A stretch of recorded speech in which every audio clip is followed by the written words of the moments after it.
I love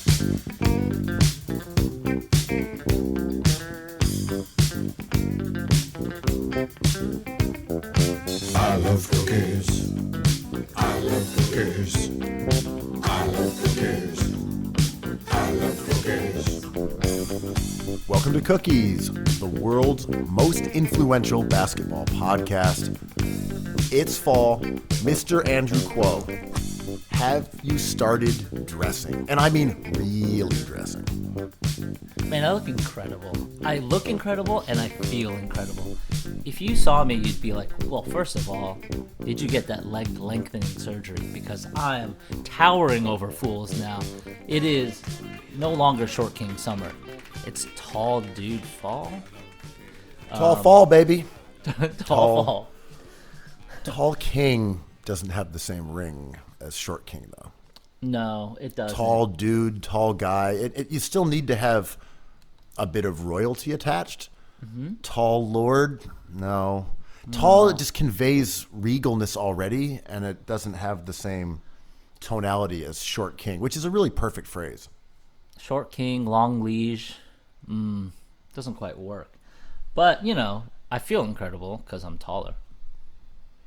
It was a long couple months of breaking those legs, man. I was about to say, like last time I saw you, you were 6'6", and now you've shattered your legs and you've been rebuilt as 6'6.5". I'll just be walking down the street. People would be like, KVH, when you coming back? I'm like, I'm not Keith Van Horn. It's me, Andrew. And they're like, damn. I thought your take on Twitter about guys who went through this experience. They were once short kings.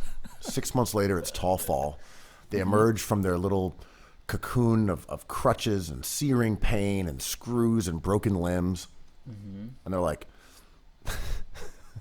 like, let me put on my Warby Parkers.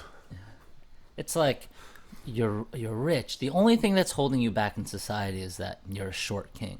So you spend hundreds of thousands or maybe tens of thousands of dollars, excruciating months to get those extra 6 inches on your legs. You show up and you're like, I love cocaine and LCD sound system.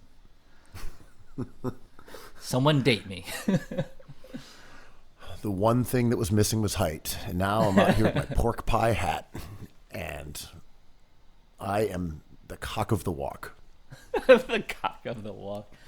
It's just like, man, all of a sudden I don't recognize Andrew anymore. He's tall. He's wearing the same clothes. He wants to go eat brunch at Jack's wife Frida. He's wearing bonobos. He's all bird shoes. Like, but he's taller. It's like, yes. Yeah, Andrew's tall, and he's just constantly on TikTok telling us about his adventures in New York City. It's just these espresso martinis again, man. But he is taller. He is one of the tallest guys in the Night Lux scene right now. Waiting online for Yeah Yeah Yeah's concert. Trying to follow James Murphy around. So it really comes down to it. Tall cannot buy you happiness. Or can it? Right. Or can it? Right. Tall cannot buy you the opposite of loneliness. Or can it? Or can it? What about leg shortening? And I don't mean like Crisco or some sort of lard type of thing. I mean, let's compact your legs. You have a really long torso. Let's chop them down like a tree. Like, get down to 5'7" in time for spring. It's like, well, I really like this guy, Andrew. He's 6'6" and likes the Knicks, so that's kind of like not something I'm quite interested in. Oh, he's shorter and still likes the Knicks? Let's go. He's got pictures of himself playing for the Knicks all over his home? Yeah, there's this Asian guy all over his house. Paintings of him, drawings of him, photos of him. He's such an egomaniac, but he is short now. Yeah, there's a picture of him as a centaur on the Knicks, but now he's like 5'7", so I feel like that's fine. He couldn't possibly be short and arrogant. I just would hope he'd be closer to 5'5", which is my ideal height for a partner who's also obsessed with his own photos of him playing on the Knicks. He's got a Napoleon complex. That's right. Except we don't win anything. Is Napoleon a winner or a loser? He's a loser, right? He's a winner. I don't know. I guess he was a winner. Then they like put him on that little prison island, which is an L. But I think he got some W's before that. When's the last Common time you? W's. When's the last time you had the pastry named after him? Those were. When's the last time he did or I did? You did. I've never had a pastry named after me. You never had a Napoleon? No, I've never had one named after me. Oh, the Dietrich. What would your pastry be though? Oh, Double cannoli. it would be lavish, whatever it is. I know. Would it be a profiterole with four servings of grappa tasting? That's the Dietrich. Oh, that's the Dietrich. No. I meant to order a quo. It's a flight of chartreuses, each one more herbaceous than the last. Garçon, this drink isn't green enough for me. Or could we have more chartreuse in my flight? I've been told to beware the little green drink, and I'm fully ignoring it. Wow. But yeah, but as we were talking about, fall is here. It's time to really start dressing.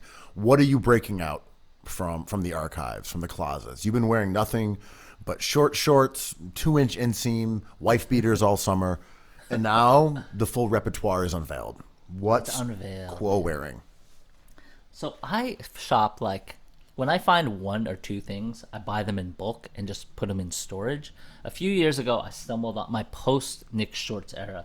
I stumbled on something that I was comfortable just wearing, and I stocked up. So I'm still going through it, and I have to admit, my tastes have maybe changed, but I'm still sticking to it. Like work pants, Hokas, button downs, and white t-shirts. Now you're talking about board shorts. Yeah. They have to be pastel, above the knee, but below the scars for my surgery. That's very important. You don't want the secret to get out. And when I was a kid, like those kind of shorts, like a kid, like very small. I remember my mom would call them jams. Yeah, I remember. Was that? I was wondering if that was a Rochester colloquialism or if it was something that was a known phrase, like jams. It was a brand, right? Because I also called them jams. My mom obviously was not cool enough to know what jams were, but I believe it was like, I'm looking it up, the original Jams World. Like Oshkosh Bagosh or something. Oh, it's a total brand. And I got to say, the website looking pretty bonobro-ish. A lot of floral prints going on. But that makes sense to me. Yeah. Did you ever have Umbros? Remember those? Oh, yeah, I remember Umbros. I never really wore them too much, though. They were a little too thin and sheer. But the designs were cool. They were very comfortable to wear, but a little too comfortable, if you know what I'm saying. Comfortable for you, uncomfortable for everyone else. Don't get too comfortable in your Umbros. Yeah, you can't really. They're unacceptable, I think. Maybe on the pitch, it's a go. Yeah. Out there on the pitch, absolutely fine to wear. Yeah. Why? What are you wearing this fall, though? I mean, I definitely lived up to the cliche. The first time it dropped beneath 60 degrees, I was like, corduroys on. I like it. Patagonia fleece on, sweatshirt on, and then enormous North Face ski suit over that on, riding a snowmobile on.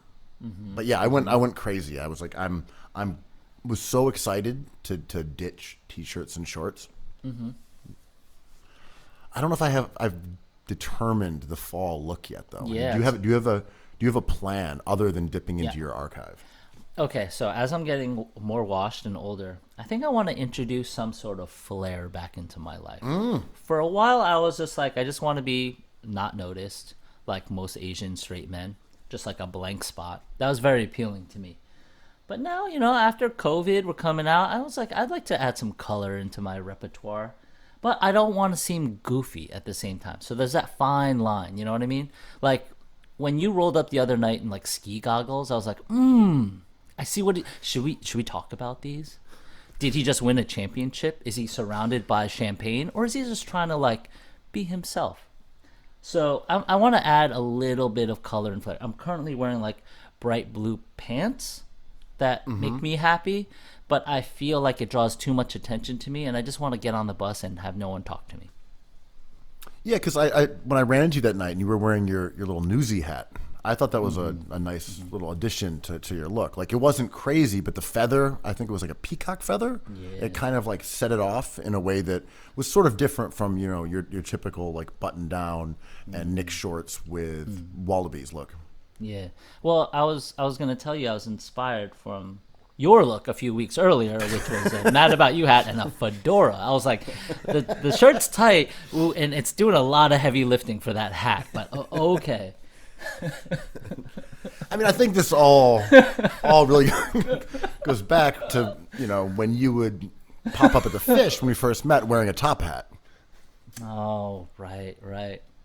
But little did you know, I had been observing your style of wearing, going to the Knicks game and going to Lit afterwards in the Cat in the Hat cap. But you had eaten all the cotton candy, so it was just the hat. But I thought it was a pretty strong look. Yeah, it's interesting that you mentioned that because I feel like I saw you DJing. I don't know, maybe it was at some club in the meatpacking district. I don't know, like somewhere around Lavo near One Oak, one of those places. Oh, Avenue. It was Avenue that I saw you. Yeah, Right. And you were wearing a novelty dreads wig, kind of like the Bob Marley hat. And I thought I can use that, but in my own way. So I thank you for that as well. Oh, yeah, that was fantastic. We're running out of funny hats here. Oh, yeah, it reminded me of that time I was inspired by somebody. I think it was you. It was... You were the nightlife Batman, and you were wearing a full-on Batman cap.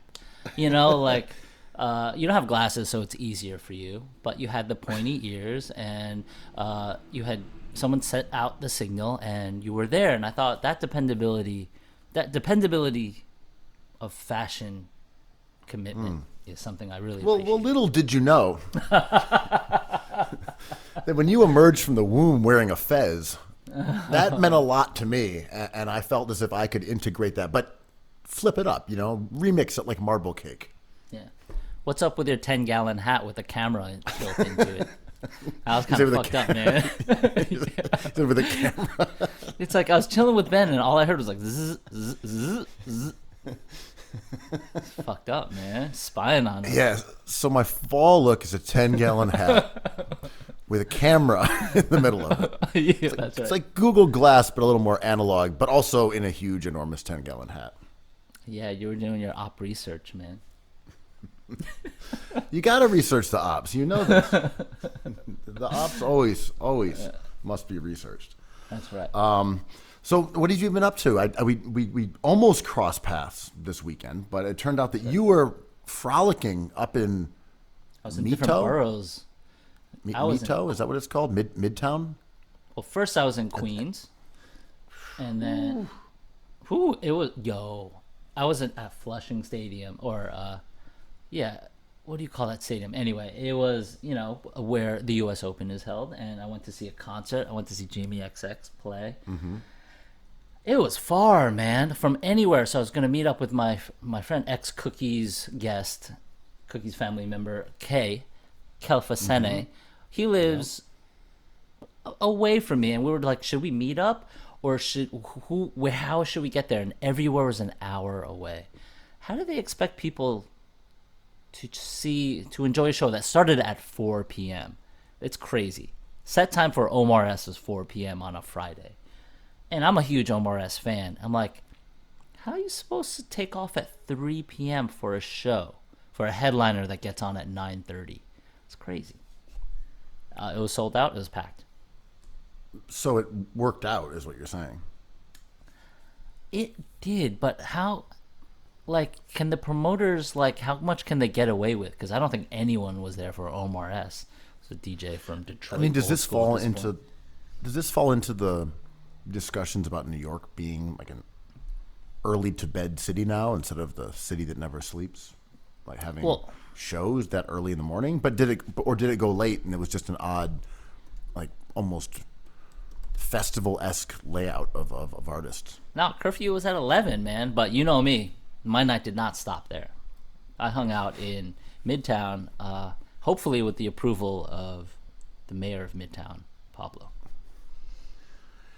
Yeah, I mean, you showed me the photos that you got from your 10-gallon hat, and they looked great. The footage was incredible. They don't call it a 10-gallon hat with a camera in it. They call it the Dietrich. I saw on Twitter people were talking about the Jamie XX show or the after party, and they said it was older but very good looking. Who said that? I don't know, someone on Twitter. Were they Would you say talking that's about my true? leg lengthening surgery? That is I very think- kind of them, man. It seemed clear that they had seen you. Like, older yet incredibly attractive.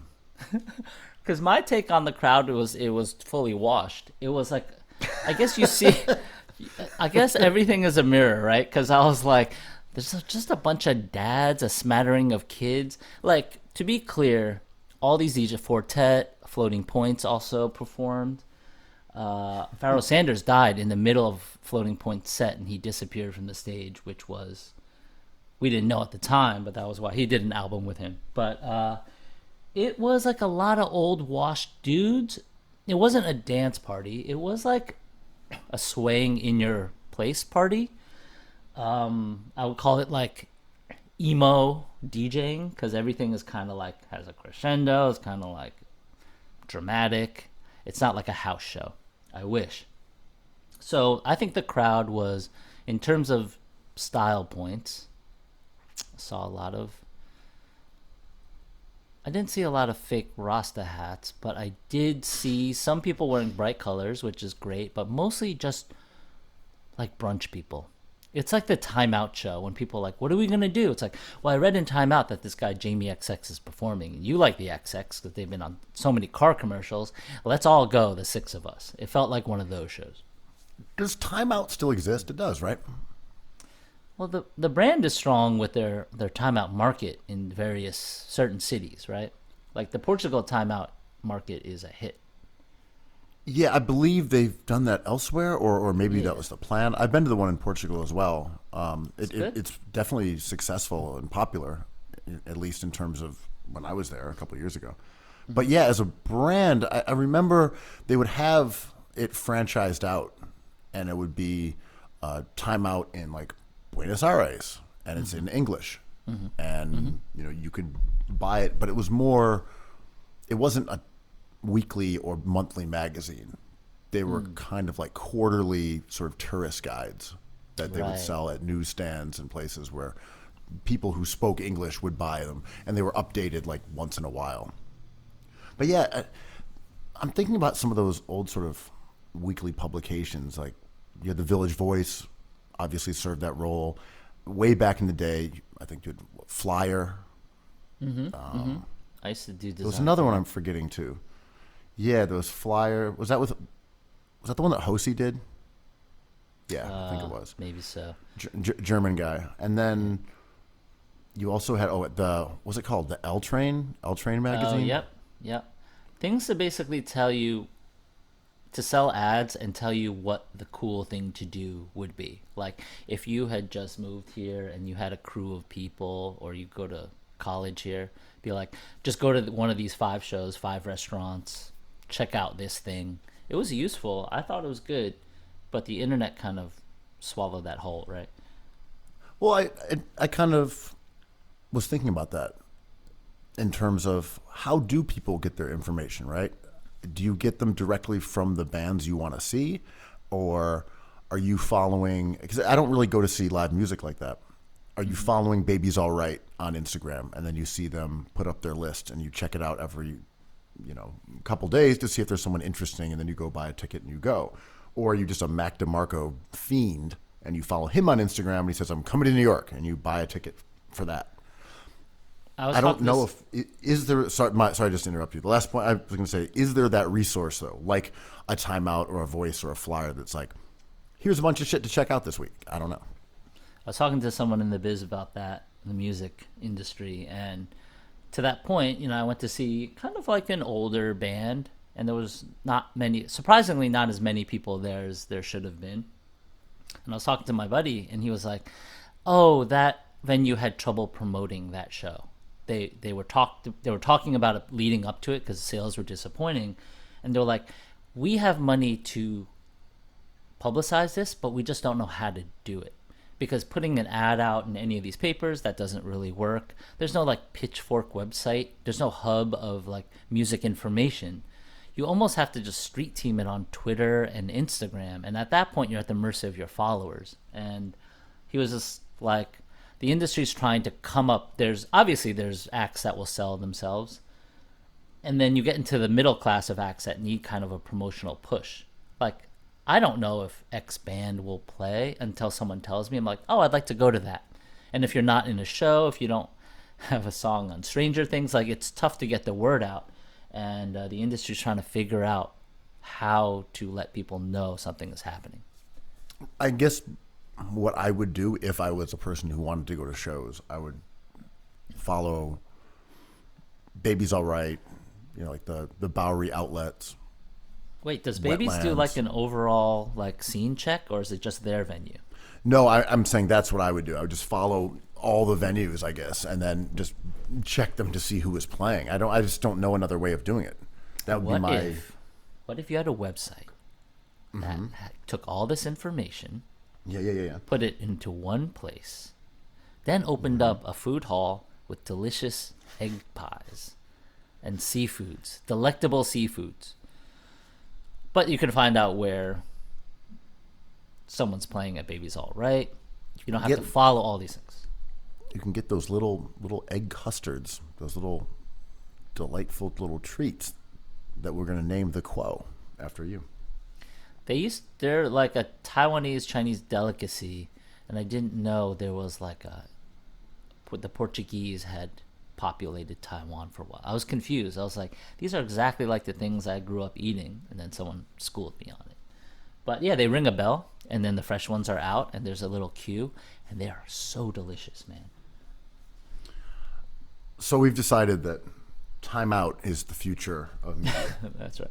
So I went to Midtown, which is the future of neighborhoods, and it was Jimmy Iovine's birthday, or maybe his wife's birthday party, or his girlfriend's, I forget. He rented out the entire Rockefeller Center.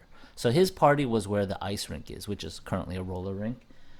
And he had Jamie XX do 45 minutes there. It was one of those lavish parties that reminded me of like the internet days, and he definitely did well during those years. Not only did he start Interscope Records, he was a partner with Dre and Beats, and he's got money to burn. But what I was surprised at was as the scenery was unfuckwithable. It was beautiful, right? It was a cold, crisp night. I was wearing my 10-gallon hat, and I was watching my favorite DJ perform in Rockefeller Center. But everything else was so strange. There was like Detroit-style deep dish pizza that kept on coming nonstop. I'm like, okay, but this is Jimmy Iovine. This is a billionaire here. They had T-shirts, but they had gone in like the first few minutes, so there was like no T-shirts to be had. I was like, yo, come on, man. Why don't you splurge a little bit, Jimmy Iovine? Why would you have Detroit deep dish pizza? Is he from Detroit? I'm looking. I'm guessing he's from California. No, he's from Brooklyn. Detroit style pizza is very delicious, though. I think I've had it. Is that ME squared? Is that Detroit pizza? They have a version of that. It's fried dough, so it's the original Pizza Hut. It's Little Caesars. It's kind of deep fried pizza. It's awesome. Yeah, I think I had it at MB squared. It's extraordinarily heavy. I ordered a pie from there and was like felt sick after like 2 slices. Wow. But that also wasted like 30 seconds of my life. You'll never get those 17 seconds back, man. Can't do it. 5 seconds. Yeah. Vamoose. Well, as we know from throwing events, it's easier to have a square pie cut up into cubes than it is having a circular pie cut up into like triangles. It's easier to divvy out like food for a large amount of people. Maybe that's... You know what I really want to do? I haven't had the guts to pull it off yet, but maybe I will sometime soon. There's a circular round pizza, right? And is this pizza there's technology talk? Okay. Yeah, sort of. But there's one well, slice that's good. left. One slice left. And you're like, hey, Andrew, do you want to split this? And you're like, yeah, let's do it. And you cut it in half and hand the person the crust. Oh yeah. Okay, this is a thing on the internet. Like, I'll have one slice, but I'll cut a triangle from the middle of the pie. Yeah, it's that same idea, yes. Right. I haven't had the guts to pull that off, to split the slice horizontally versus vertically. Well, let's say that does happen. A lot of people, like myself, would claim if you handed me the crust, I'd be like, thank you. That is the best part. I appreciate your generosity when you were trying to stick it to me. So it's like I agree with that. That's definitely true. the better half is in the eye of the beholder, because when people request corner slices from grandma or Sicilian pies, it is appalling to me. You do not want the corner. That's not enough cheese and sauce. You're missing out on like 3 bites of cheese and sauce there. And yet someone's doing it. And they're all doing. Everyone wants a corner slice. Is it because there's more crisp? Maybe so. I think it's just more portable. It's easier to eat. The middle slice of a grandma pie is harder to eat, but more delicious, I think. Just sit down and eat that slice, man. Yeah, I What's think the it's rush? that people want the handle. I agree. And there's more edge crispness there. There's more burnt cheese. That's On true. the That's true. low, we're fans of Scars and still the best slice. Slice is not up to par these days. Something's going on. I've had it 4 times in a row. It's missing all that bubbly, unctuous, crunchy, soft pleasure. Now it's just like a thin, crispy slice. There's a theory behind this. But have you experienced this issue? I've only had it once recently. I can't recall if I felt as if it had turned into a kind of normie slice. It kind of is. Are you? What's your theory on that? Well, I talked to a baker friend of mine, not Ron Baker, ex-Knicks legend, just a baker of fine, delicious foods. And she was like, was it salty? Because I had a really salty slice. I'm like, yeah, in fact it was. And she was like, okay, they're putting too much salt in, maybe they're putting too much salt in the dough and it's killing the yeast. She's like, because it's not rising. The yeast seems to be kind of neutralized. But the crust is tasty because it's salty. But she's like, that's my guess. They're just putting a little too much salt in their dough. And I was like, It is makes this me a want supply to pain? consult. I don't know if it's a supply thing. It makes me want to consult the old McGee cookbook, The Science of Food. Yeah, I mean, checks out. Salt kills everything, right? Does salt kill yeast? Yeah, I think so. Salt kills all those bacterias, and yeast is kind of just a form of that. It seems to say after a quick Google that it does inhibit is that the word? Inhibit? Inhibit the growth of yeast. So this theory seems to check out. It does seem to check out. And so do you clock chefs in like pizza spots or sandwich spots, like deli people, when you fill up on your cold cuts every day? Like, are you aware of who's behind the counter before you purchase your 15-layer ham sandwich? Sometimes, if I'm like, this person knows how to cut the mortadelle, I'm more liable to get the mortadelle. Right. If they're bungling the mortadelle, I can usually wait at least a couple minutes. Yeah, I go to the same fish guy, and there's a team of 3 people at the spot, and I like to ask the certain one guy to do it because he does it better. The other 2 don't really help as much. But The other one's just not taking out the pin bones, right? not only that, they give me like the tail end of the fish. I'm like, no, I don't want that. I want the middle, and they just do it. Oh, this is my theory. This is the best pod ever. But like, there's 2 kinds of pizzeria guys, right? When you Here we go. When you order a slice, and you notice that there's a delicious new pie, or there's one straggler. We've all been there, right? There's one plain slice, and then a fresh plain pizza has just come out that looks amazing. And you're like, sir, I'll have 1 slice, please. And you're the only one there. There's 2 kinds of pizzeria guys. One that'll give you the bad slice to get rid of it, or one that'll give you one from the fresh pie because he wants to make sure you have the best slice. But there's only those two, right? Like the other day, someone tried to pawn off a bad slice on me. I'm like, that's kind of depressing, man. I come here like almost every day. Like I see that pie. Like I know it looks better in your presentation if that straggler isn't there, but give me the good one. I'm You know. with you. I absolutely know what you mean, and I agree with that. Yeah. What else is new, Andrew Kuo? Oh, I watched this movie Athena the other day. It's totally off Is it a topic. Greek tragedy? It sure is. Yeah. So I follow the director Romain. I forget how you say his last name. Gravis. He's a French director. He directed the Justice Stress video. Gavras. That's how you say his last name. And he directed the Stress video for Justice that was controversial and showed, the youths from the Parisian suburbs running wild while wearing Justice jackets. He did a couple really memorable MIA videos, and this, I believe, is maybe his second or third full-length film. Had really good reviews from New York Magazine and some other people. It was playing for a week in Midtown, the hottest neighborhood in New York, but I missed it. But fortunately, it was only a week-long run there, and then it came out this weekend. I want to say, I don't know, Friday maybe, or somewhere around this weekend. It's very new on Netflix itself. Has a really cool opening scene, like really, really good, and it reminds me a little bit of like Dom DeLillo's Underworld. I can't tell you to watch the whole movie, but I would say read. If you were to read, if you're going to make this equation, I would say watch the opening scene, and that's awesome. It's one cut. It's like 5 to 10 minutes long. It's astoundingly cool, but you might not need to watch the whole movie. I don't know where I'm going with this.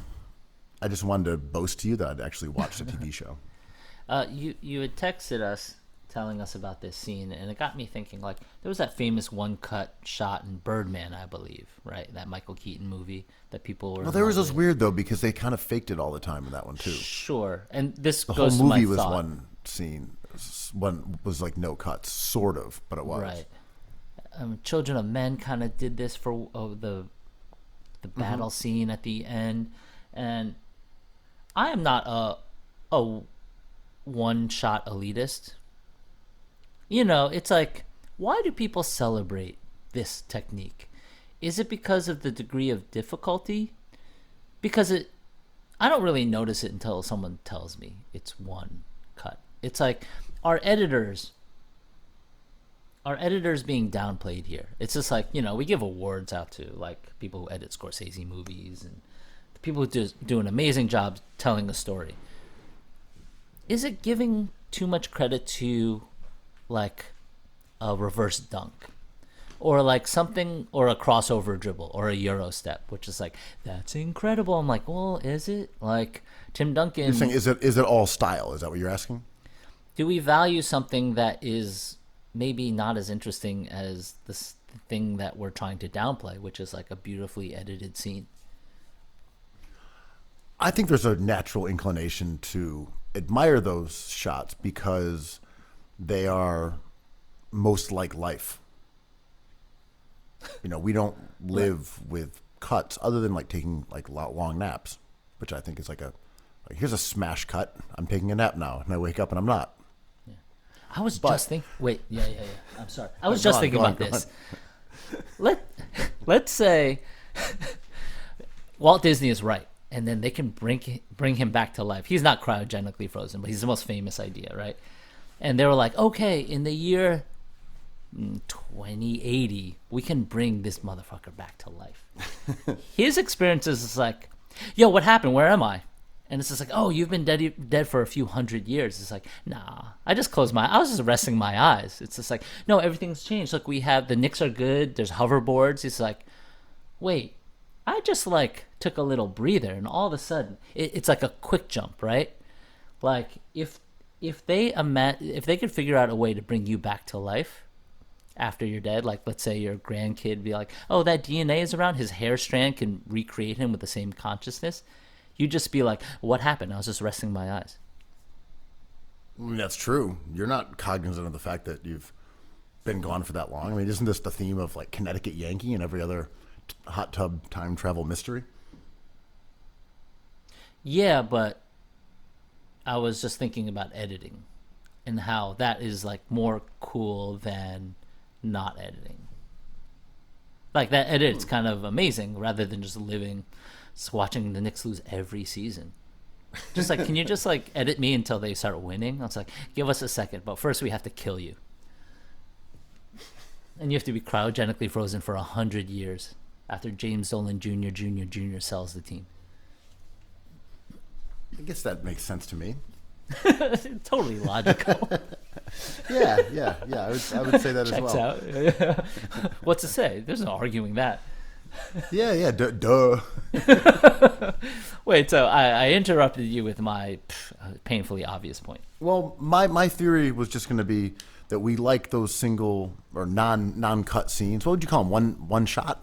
Yeah, one take. Yeah, one shot. Yeah, sure. One shot scenes because they're the most reminiscent of how we observe things, but we're also keenly aware that this is being made by someone with a camera who is not seen by us, and that takes a certain artfulness and dedication to get it right, and like the amount of craft required to, in the case of this movie, create a mob scene riot, the invasion of a police station, and then a car chase without having any cuts.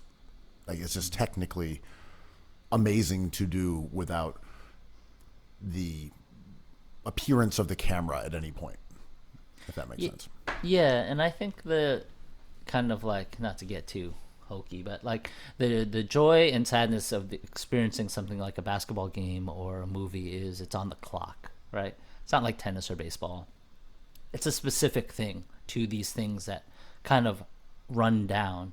And I think watching a movie, like I think everyone who makes a movie thinks about it's the thing that hovers over their whole creative process, the time. The time. And I think to interrupt that framework is interesting. To toy with the idea of the clock is kind of empowering as a filmmaker. And that is appealing to me. But then I quickly do a 180 and think about how edits also mess with this time, even maybe in a more clever, godlike way. Anyway, this movie's pretty good, but it's all the same shit. Yeah, why did you bring it up? Is it good? Should we I was watch just it? thinking, it was kind of a really impressive opening, and then the rest of it became very, very similar. And I was kind of thinking of how that reminded me of like the book Underworld, if one was to read it. That it opens with this incredible scene from, I can't remember if it's Dodger Stadium or Giant Stadium, where it's like the shot heard around the world, famous baseball game. Like incredibly, incredibly brilliant description of that event happening with all these like real characters fictionalized within that environment. And then there's the rest of the book, which is like well written, but also like 1,000 words. I don't know too many people who've read the entire book Underworld, but everyone has pretty much read the beginning. And I don't know, I was just thinking about that watching this movie. I was like, this is a great like 10-minute short film. The rest of it's okay, but you only really need that beginning, and it kind of tells the whole story of the movie, and that's all you need. And it's brilliant. Someone was just But talking it's also about from this. a video director. Sorry. Someone was just talking about this, but Fincher was a video director. I think there's no shame in that game. But like, someone was just mentioning this with Avatar coming out. They were like, Avatar was one of the highest grossing movies, the highest grossing movie of its era. Inflation, whatever numbers. And they were like, but people don't really remember it. It's not culturally significant. Like, name me one scene from Avatar. And everyone's like, yeah, the blue people that look like, even forgot about that. The sequel's coming out. And then conversely, James Cameron wise, it's like people who haven't seen Titanic will know the reference, like, draw me like one of your French girls, you know, or the scene where they're on the tip of the, just the tip of the ship, with the arms out. And that is something that's what you want and powerful and all that stuff. But Avatar, oddly, had nothing going for it. Like, it is, the memes didn't really stick. There's no scene that people recall as being like this Don DeLillo-ish moment. It just kind of plodded along, and we all went to see it. I've never seen it. It's good. That's why I'm so boastful about having watched a movie. I know. You put this on our chat, and everyone's just like, wait, what? And I'm like, oh, I have to read this? Yeah, not going to happen. Everyone's like, wait, what are you talking about? Like, oh, Ben's watched a movie. Here we go. It's like, I went to the Garden and watched the Orlando Magic. I'm like, uh-huh. And they're like, there were players. There was one tall guy. I'm like, you mean Mo Bamba? It's like, yes, that's the So one. I'm like, check this out. Check this out.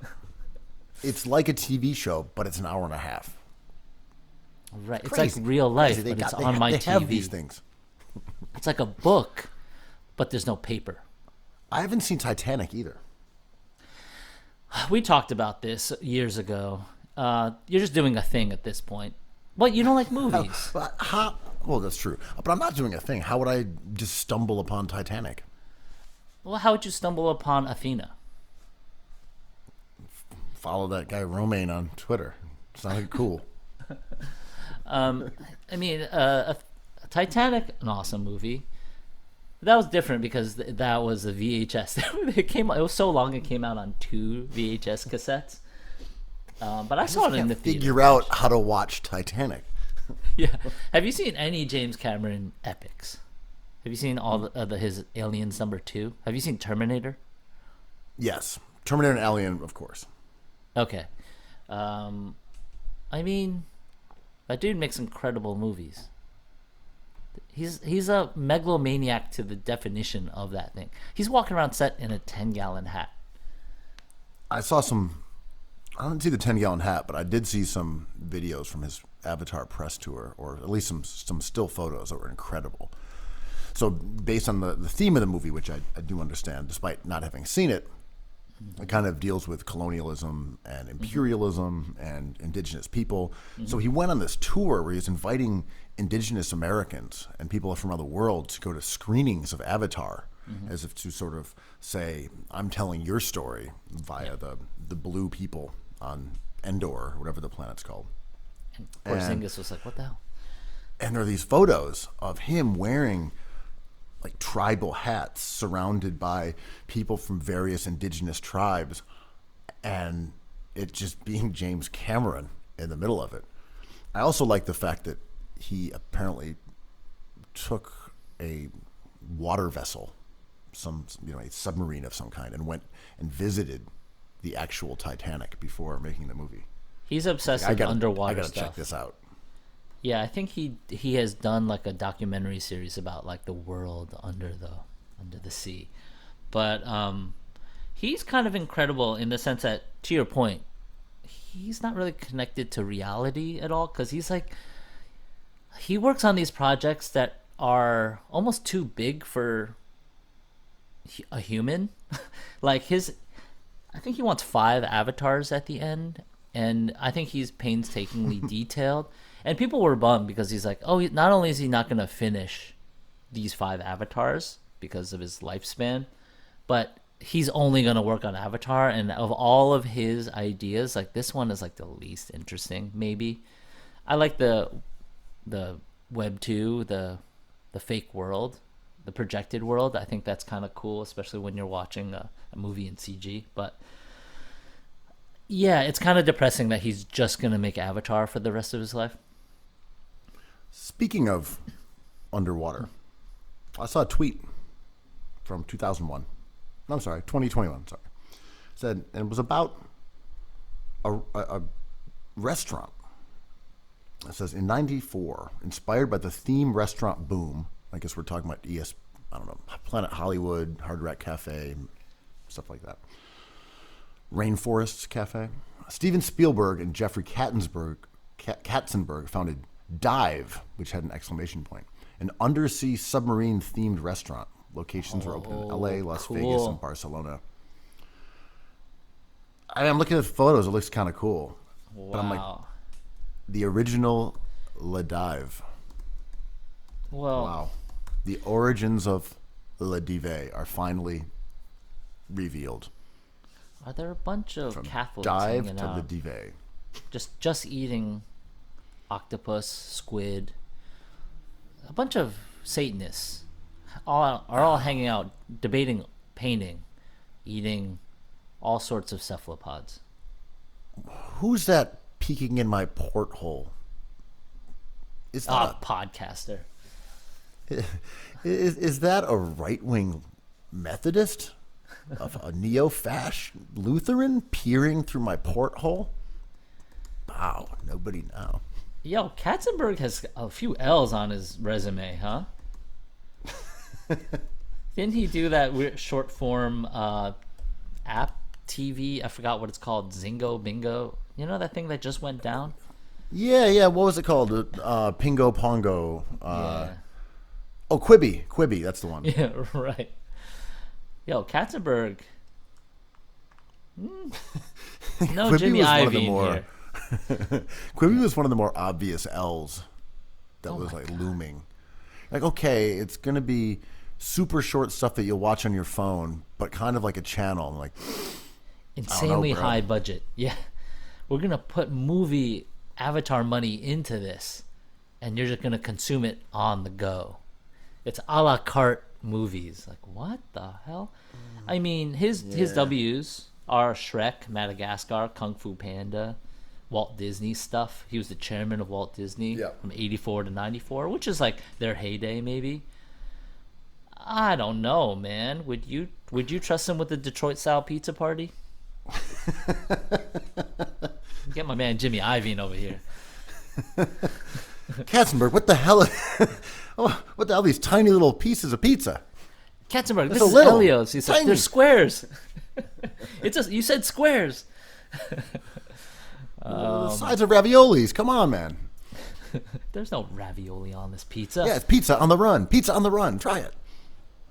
Yeah, this guy, I mean, DreamWorks was kind of good, but I don't know, man. Katzenberg, his career, his I'm just resume is a there. little sus. I'm just there furtively snapping shots of him from my 10-gallon hat. Well, I was there. You don't remember me because I was in my fake dreadlock Rasta hat, so I was totally incognito. But I was there With your sunglasses. with my Your my what else championship. were you wearing with that? You were wearing a drug rug as well. Very cool. Do you own a drug rug? I had one. They're awesome. Like, I had like a fancy one. My friend designed one, so they gave one to me. It was cool. It wasn't for me, man, but I wore one for one summer when I was in my 20s. I'm kind of into them. I haven't worn one in a long time, but I like them in theory. You can't just bring back a drug rug, though. It has to have a move. Like, would it be a Knicks branded drug rug? Yeah, I Sixers, know what you baby. mean. I feel like drug rug technology kind of crescendoed, and they haven't really made a lot of advances in the format in a couple decades. Like, that. okay, we've got horizontal stripes. Right. We've also got vertical stripes. Like, what else you got? Like, that's what we got. Right. Yeah, it has to have a move. Like, does it have like a bladder where you can like sip drinks from it, or does it have different colors? Does it have a cookies logo on it? It has to have something. We've added a hood. Like, dude, the hood's been around for years. Oh, fuck. Yeah. All right. Okay, a front pouch for your hands. Again. This is not new, sir. The front pouch has been a key part of this. What about cords that would adjust the hood? No, man. These are well-established elements of the drug rug. My friend who designed theirs was done with really nice material, so it was like this soft cotton stuff, with a hood. But they were gray with like flourishes of like bright colors as the stripes. It was good. They were like affordable. They were less than $100. What about like a Bodhi style drug rug, like a patchwork drug rug, or is the Like texture Lil Yacht what really Bodhi needs or to like be? Bodhi the designer?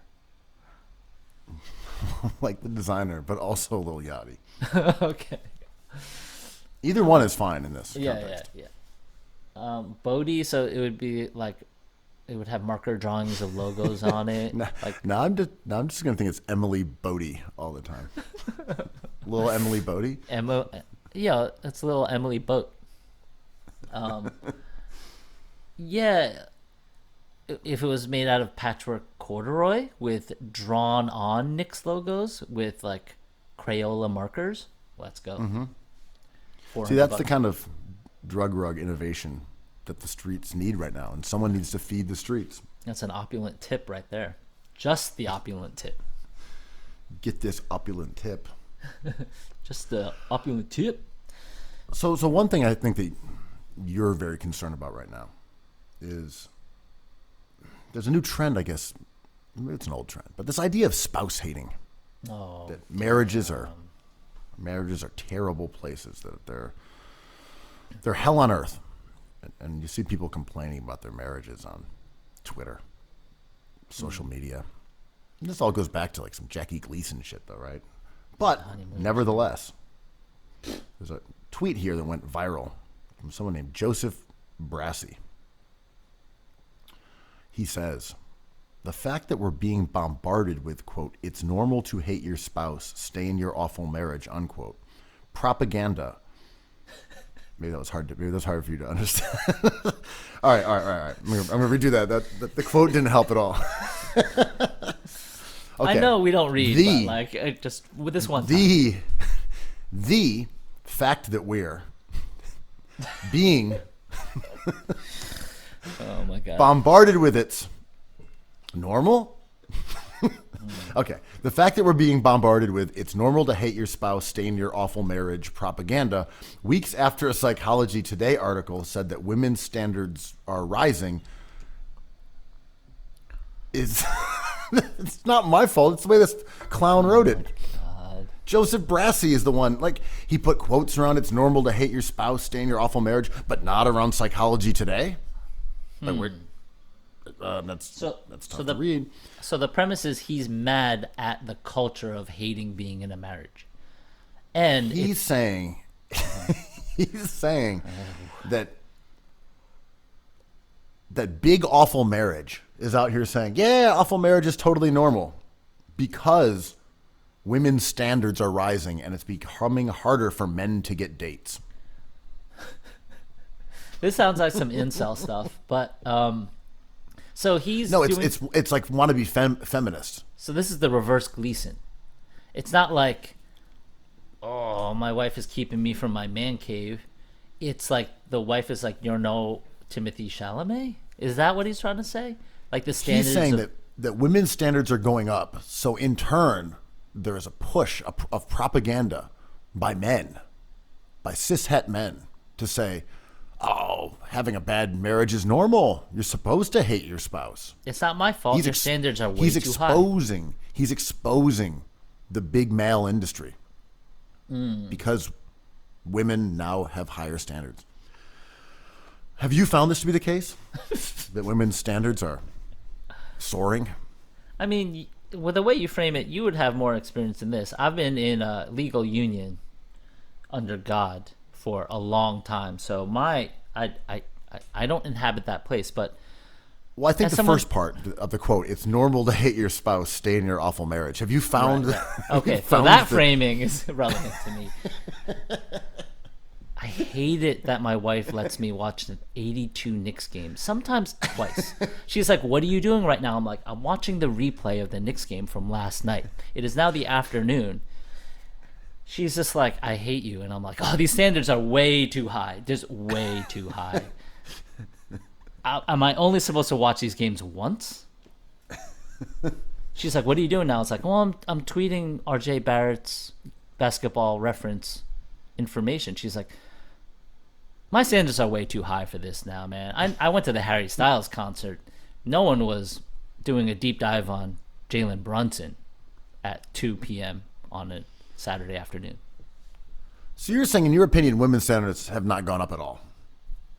If anything, they're noticeably in your own household just plunging.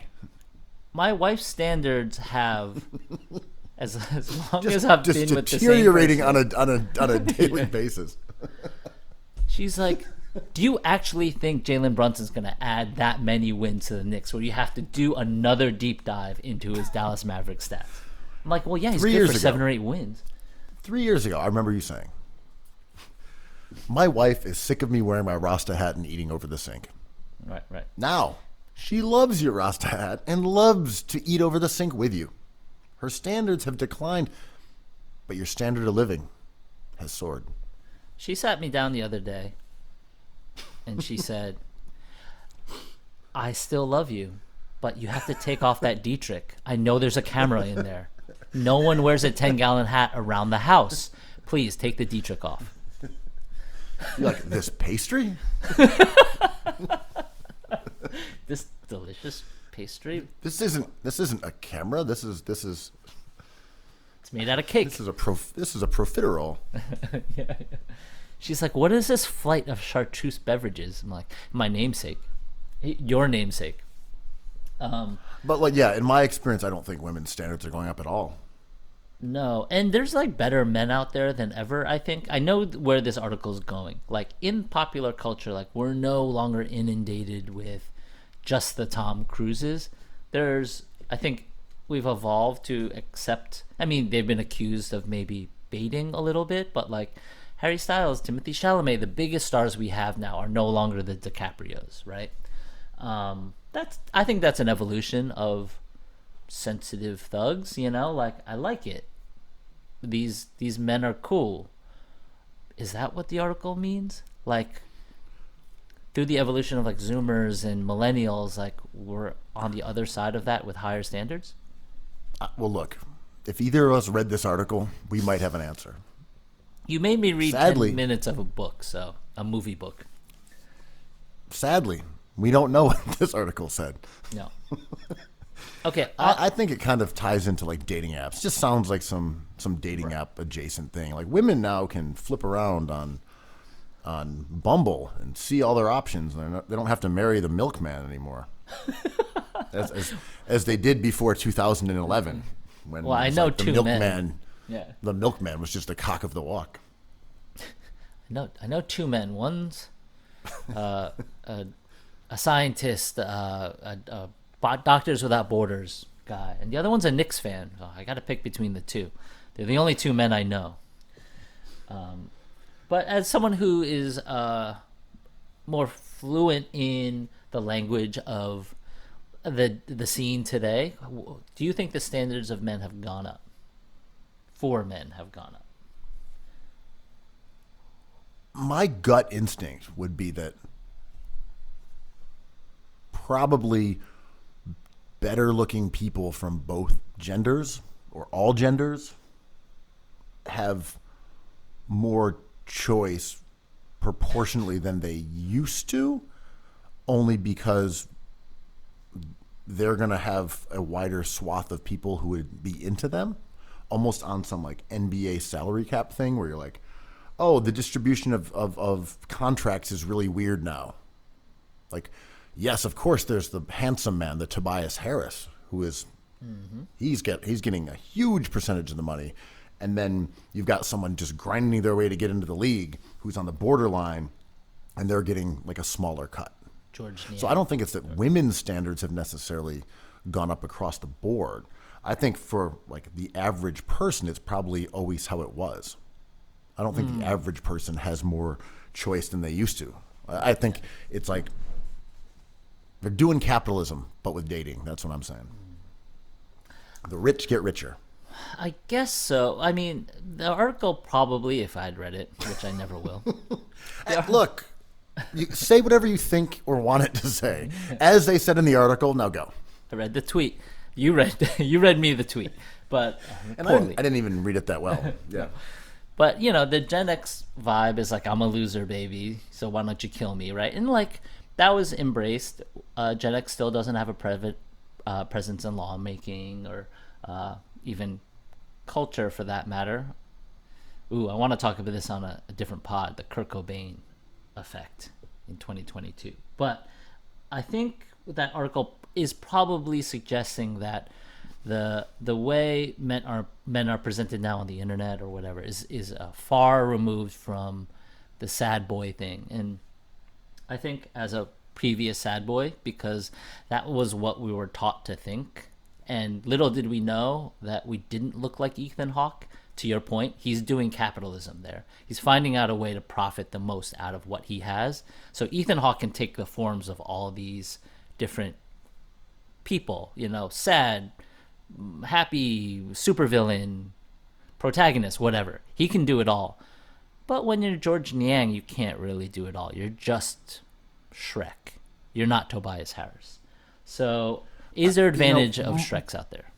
Well, what I gleaned from the article that I didn't read is that perhaps here, the concept is that women just aren't settling for schlubs anymore. Like the Homer Simpson Marge dynamic is kaput.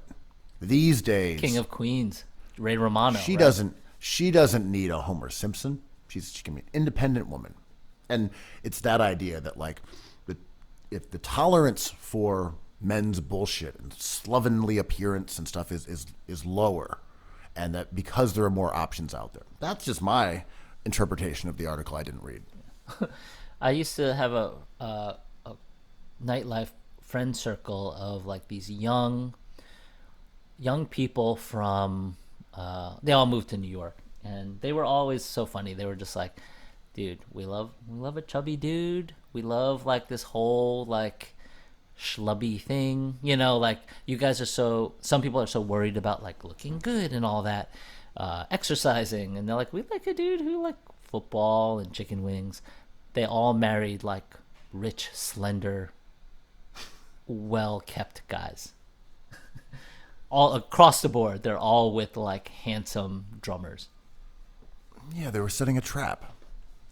I mean, you could say what you want, and then you go and get what you want. Just looking for a guy who wants to spend every Sunday in his man cave. Is that something you'd be interested in doing for the rest of your life? Absolutely. Okay. But we get into a confusing corner, right? Let's say you know of a celebrity or even your friend who is maybe 40 pounds overweight, and they're like, don't take care of themselves, don't read movies, The Joy of Basketball. They don't even have that on their shelf. Ugh. And yeah, no one wants to date that person. But that person is like, I am who I am, and I'm confident, and this is my identity, and 2022, love me for who I am. But then over a summer, they get leg lengthening. They lose weight. They read The Joy of Basketball. And you're like, well, what happened to positivity? Like identity positivity. Like you don't have to kowtow to the society that makes you read The Joy of Basketball. You could just not read that book.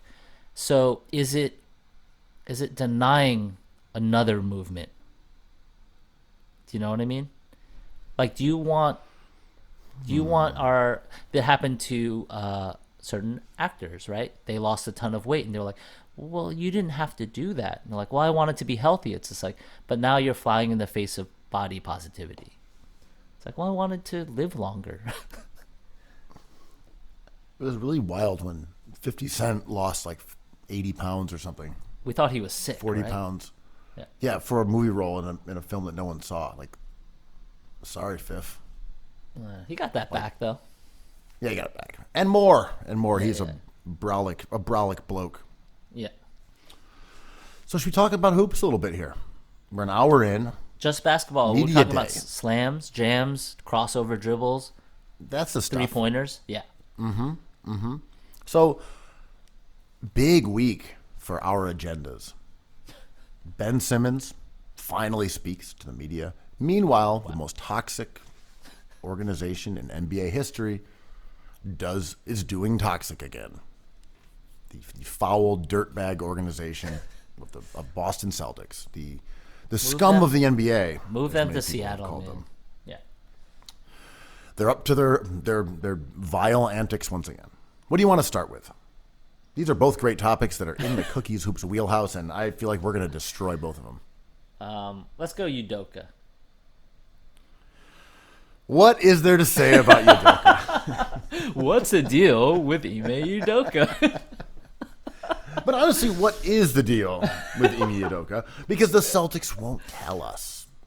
It's a big secret. They won't tell us what Udoka did. They won't tell us when it happened. And a bunch of media people like, we know, but we don't want to say. Very Looking at odd. you, Matt And I'm Barnes. wondering, will a basketball media that is completely infested with Boston agents really doggedly pin down this timeline of who knew what and when? This has already know about gotten out that. of hand for them, right? This is, what's the right word? The cat has left its box? I don't know. But it's already gotten to the point where the BMM is no longer in control of this story. Oh, the gold has left the pot. Right. The camera has left the green Shamrocks top are hat. gone, and we were left with shenanigans. Right. I was thinking, yeah, I mean, this is a tough one because I love to talk about the BMM, and I love to point out that after all that, after all the Tatum building up, like he disappears in a basketball way. But even that got a little sad for me because he turned into someone who looked like he was struggling out there, not only with his basketball play, but something else was happening. So that kind of was at my joy there. This is like, I wish this whole story didn't happen, man. This is like not great. I'm not as joyous about this as I could be, I would say. Well, I'm not joyful about it because who wants to hear about something bad happening? It sucks. I You want know, him to be like, coach. Yeah, it's just I like, thought Udoka was a cool story, a first-year coach who had paid his dues, with the Spurs, with Philly, with Atlanta. he was like Takes the over one likable team. thing about that team. Yeah, I yeah. like- yeah. I had nothing bad to say about him. It was a cool rookie coach going to the finals is obviously a brilliant accomplishment, even if they had a very charmed path there, playing Sure. teams without their best players. Doesn't diminish the fact that as a rookie coach, he took the team to the finals. But also, this isn't a tragedy though. But they won't tell us what it is. This is not a tragedy. This is misbehavior. This is someone, but As far as we know. conceivably Know. Yeah. right, reportedly sabotaging their own career, and that sucks. But it's not a tragedy as far as what we've been told. As far as what we've been told. But Boston's reluctance to tell people what's going on here, I don't need to know because of like my need for gossip. But just saying, hey, we're suspending our rookie coach who's on a 5-year deal, who just went to the finals, for a full year without pay because of sex stuff. And then saying, that's all there is to the story. Please respect our privacy. That's not good enough. I think that's good enough because if Really? there is someone who is hurt here, it's not up to the organization, right? It is up to that individual, and they're protecting. Obviously, it benefits them to say that as well. Being vague helps them here, but if there was someone who was hurt, then that's what you do. You don't tell the What I'm details saying of is this. they need to be transparent about what happened and when. Are you sure? And I don't think they are at all. Right. Because I I don't think they need I to. think there's a well, I think they're I don't think they need to break down every little bit and piece, but we typically do get that when we see these kind of investigations. Like we do learn about these improprieties. And I hear you. We don't need to say, here's what he said to this woman and who she is. I hear that part. But the real thing is that this is protecting the Celtics organization. Again, who knew what when? When they're there like, hey, we don't want to reveal any more details, respect our privacy. My initial response is, you're hiding something. What don't you want us to actually know? What is it? For 'Cause sure. When did you hear about this first? Who told you? Who did what? Like their lack of a concrete timeline, they just coincidentally learned about this following the finals? Really? So just caught wind of this thing that was happening within your organization conveniently after You guys lost in the finals. And then the investigation concludes right before the next season. So the maximum amount of time that could possibly be, extended between last year and the next season while getting rid of Udoka. And then, of course, the way it was announced with the leak. Who leaked that? Was it Udoka leaking it? The whole thing is weird, man. And I just feel like we need the BMM to at least sniff around and figure out, when did the Celtics know about this? I think that's important. I mean, and I'm not here just trying to take down Brad Stevens. I'm just saying, if Brad Stevens heard about this shit and ownership heard about this shit and said, let's deal with it after the year, then that's something that needs to be discussed. If we're talking about, Robert Sarver selling his team, and we're talking about Miles Bridges being suspended and things like that, that is a legitimate conversation. Can Brad Stevens keep his job if he knew about this? And I just don't feel like the Celtics are being forthcoming for a reason. I don't disagree with any of that. I just cannot put my Law and Order I cannot be Stabler here. I don't like this kind of thought process. Surely there's someone who has to do it, but this is a very seemingly complicated issue.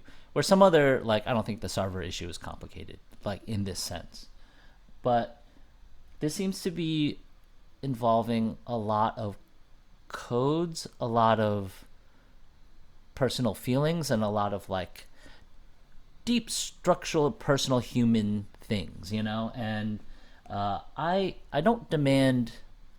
I try to reside in the place where I don't demand the details. I don't need to know everything. I'm as confused as everybody. I don't know, and I don't need to know. And it's not because I don't believe in justice.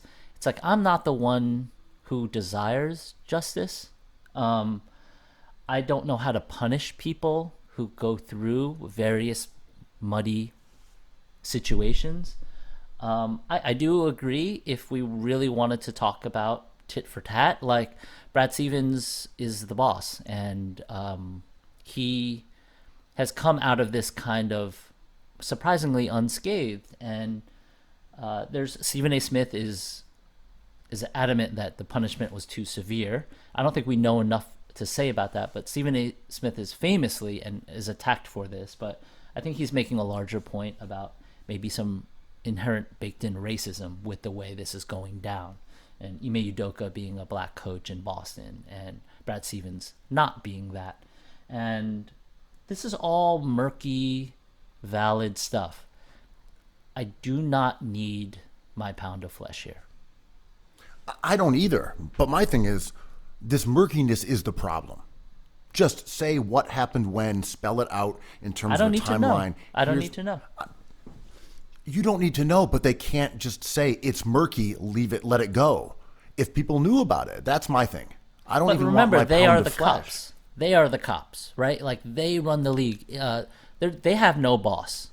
They are the boss. So it's really hard to look for any resolution here. I think the punishment, on one hand, seems severe. On another hand, doesn't seem severe. I don't know. But this is what I mean, though. For them to say, okay, our coach is gone for a year. They clearly would fire him if there was a contractual way to do so. Or if he wasn't suspend good. A coach for, but to suspend a coach for a year unpaid is just bizarre. They clearly want him to resign. I think I don't even know. But to say, all right, something happened that was so severe that we are going to suspend our coach for a year unpaid, who just came off of his first year in his contract and went to the finals. It's about some sex stuff. We're not going to clarify what that is or when it happened or anything other than that there's vague investigation and we thought it was consensual and it turned out that it wasn't maybe later. It's too vague, and it's the vagueness that's the problem here. I don't need the lascivious details, that's so naughty of him. Oh, that's terrible. That's a crime. If Matt Barnes is there saying this is 100 times worse than you think, and all we're getting from Boston is, yeah, it's a serious suspension, but nothing else, then you have credence to like what Stephen A. Smith is saying. Oh, this is about racism. Or, well, is Brad Stevens getting a pass? What did the organization know? When did they do it? I'm saying their opaqueness here is clearly intentional. And I don't think it's just to protect like the victim. That just doesn't make sense. You could totally do all this stuff while still protecting the victim. And that's why I thought Brad Stevens was so full of shit when he comes out there. That was annoying. Morally, Crocodile tears, man. Yeah. Oh, the women in our organization who've been victimized by the speculators on Twitter. Excuse me? You guys came out and said, we're going to take our vaunted, lauded head coach, suspend him for a year for sex stuff. Now respect our privacy, you pervs. Get out of here. This is all on you. This is on you. You said he had a sexual relationship, consensual, with a member of our front office. And then you're shocked that they were trying to figure out which of the women in your front office that you announced he had sex with, which was the one who did. That like a handful of people on the internet like maybe took their curiosity further than they should have. That's on you, dog. Sorry. And I was thinking about it, like Brad Stevens was a great coach in college, leadership role. He was a decent coach in Boston, but heralded as another leader. So good at leading, they made him president. But in moments like this, you see that these are X's and O's guys. And of course, they're kind and good at talking to other people and getting the best performance out of someone with potential. That takes leadership. I'm not saying that's just X's and O's, but you find in moments like this where it's like you have a team of PR people biting their nails, but it's like Brad Stevens is not this type of speaker. Brad Stevens cannot talk to this point because he's a basketball coach. He's dealing with, and it goes to show when you elevate somebody to that level, it's just like there's different leadership qualities that present themselves that become more important than others. And him being like, this is internal, you guys are a bunch of pervs. I'm like, oh, that's what a coach would say. But someone who had more humanity and whose job it is to deal with that side of things would have a much different take. But we're dealing with a basketball company, the NBA. And you have people like Sarver and Stephen A. Smith, and we're talking about X's and O's, and we're talking about, did the ball go in or not? Why did this happen? Why is this person not playing? Instead of like, we're being very litigious about it. And I think it takes a certain nuance to talk about this well, and they did not hit it. And you had mentioned this earlier, but the surrealness of them just saying, yeah, some stuff happened, forget about it, let it go. With Matt Barnes, who is a guy who talks very spicy, retracting statements and saying, whoa, this is like 100 times worse than I thought. This is really messy. This is really bad. Prayers to everybody. You're like, what are we talking about? And you had mentioned all these athletes were like, well, I know what really happened. What is this? Why won't they say? Because they're watching out for themselves, right? Matt Barnes is trying to protect himself there. But this closely guarded information that's about someone doing something bad, you're entrusted to that, Matt Barnes, but the public can't be?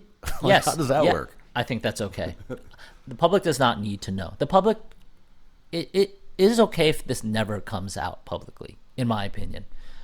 Privacy is important. And Matt Barnes is just protecting him because he said, like, I put up some tweets. This is why I took him down. You're going to speculate why. I'm telling you why. And other people might be like, hey, I know, but the reason I'm not talking about it is because, like, this is not my job to do this, man. I am not a reporter. So you're asking me. My question here is whose privacy is being protected? We're saying the victim? That doesn't even sound right. Why doesn't that we're sound protecting right? the victim? Why doesn't that sound Because right? Because it doesn't sound like we're protecting the victim at all. By saying we're not going to give you any details, that's protecting the victim? I mean, when you say we, Matt Well, Barnes. I'm talking about the Celtics, or even Matt okay. Barnes. Matt Barnes and the Celtics and everyone who's refusing to say what actually occurred here is protecting the victim. But this is classic, like, we're not going to do this, someone else do this. And then that someone else is like, I'm not going to do that, so someone else do it. And then, Totally. like, it doesn't benefit any of these individuals for doing this. It's going to have to be Woj, who doesn't like to do this. Woj is working in tandem with the Celtics here. It's going to be a reporter with nothing to lose, right? There's too much to lose with all these people. Jobs, livelihoods, perception. It's going to be someone else who leaks it and be like, it wasn't me, but here it is. I don't need that. I don't need that. But to me, the people who are being protected are Udoka and the Celtics right now. That to me is fairly clear. But that's He's fine. being protected and they're being protected. Obviously, because they're Udoka and the Celtics and they're trying to protect themselves, right?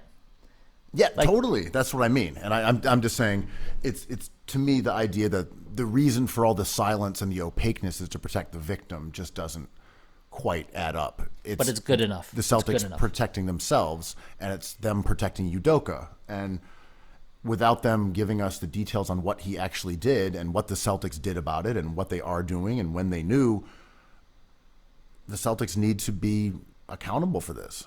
That's all I'm saying. It's not about protecting. Like, I don't know. I just find their excuses like pretty flimsy. I mean, the Knicks went through this with Isaiah Thomas, right? And it wasn't as high profile because at the time Isaiah Thomas was in a front office role, and Udoka was probably one of the top highest profile coaches active in the league. Like, his story was awesome. Nia Long, we were engaged in his personal life, right? And this has something to play into it. When the Celtics went to the finals, everyone's like, wait, he's with Nia Long, one of the most beloved actors of an entire generation.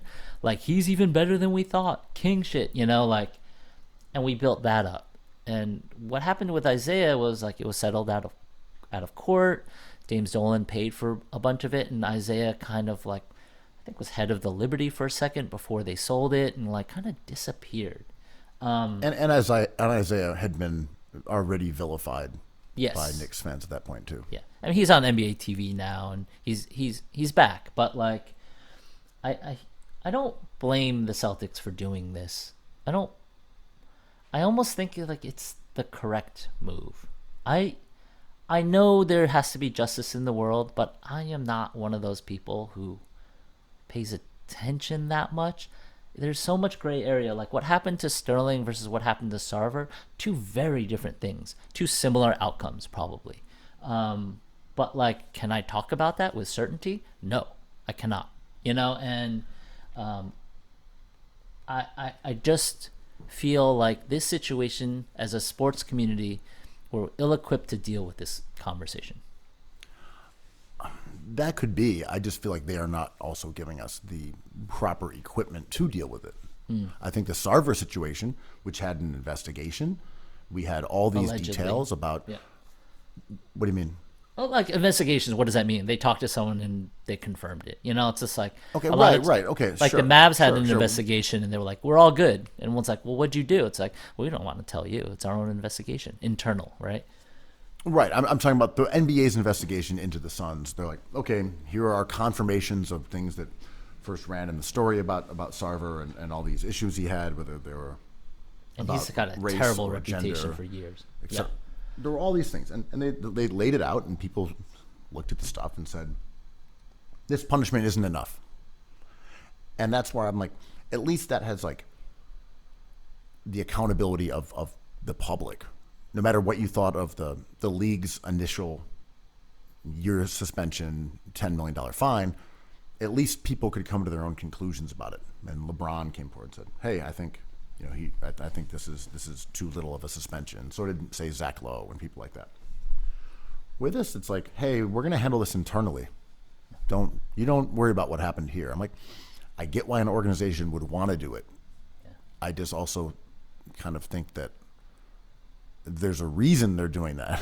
And it's because they don't want us to know and have our opinion about what the Celtics did or did not do correctly, or what Udoka should be facing as a suspension or not.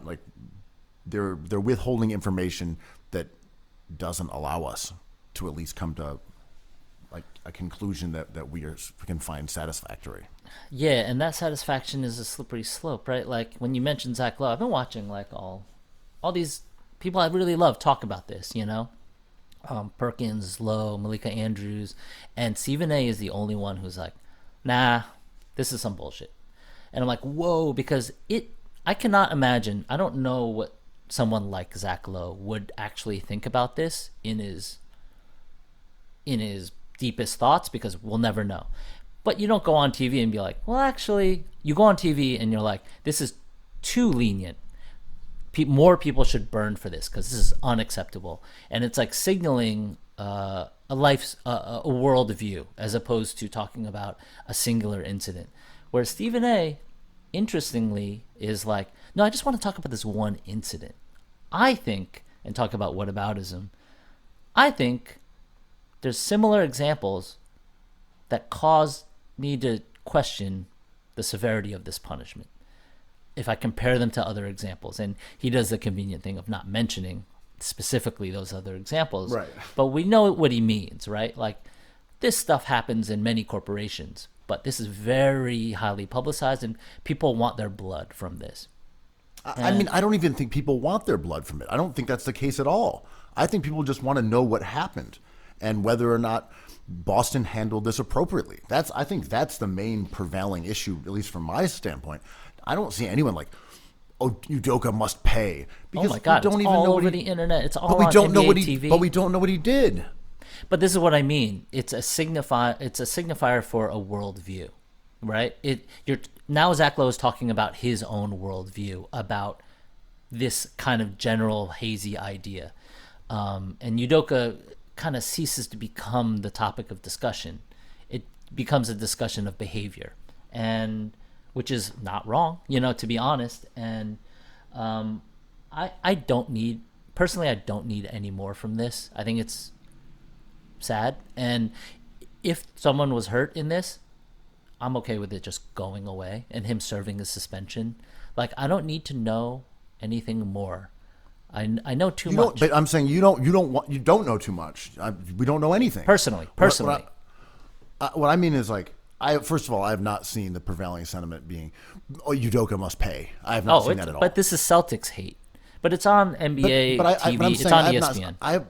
People are talking about it, but I have not seen that in terms of the response. Because most people were like, wait, these are two consenting adults. Like, maybe it violated, the rules of their thing. Or, oh, Udoka was like, he was hooking up with an executive's wife or something like that. There were those rumors as well. I don't know what's true or not. But media people with something to lose have not been saying that. People on Twitter have been saying that.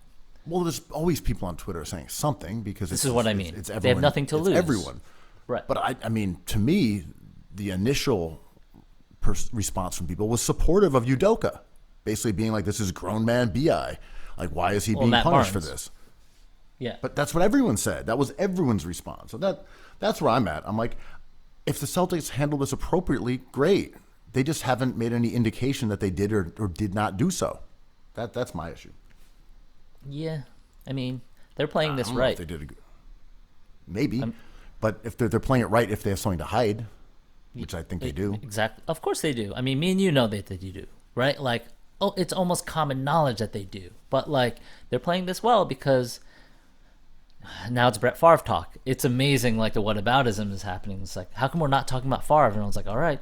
Now all I hear is the Favre stuff, who is, like, as much as a criminal as anybody I've ever heard doing something. So Boston's criminal. Finally going to announce what Udoka's misdeed was.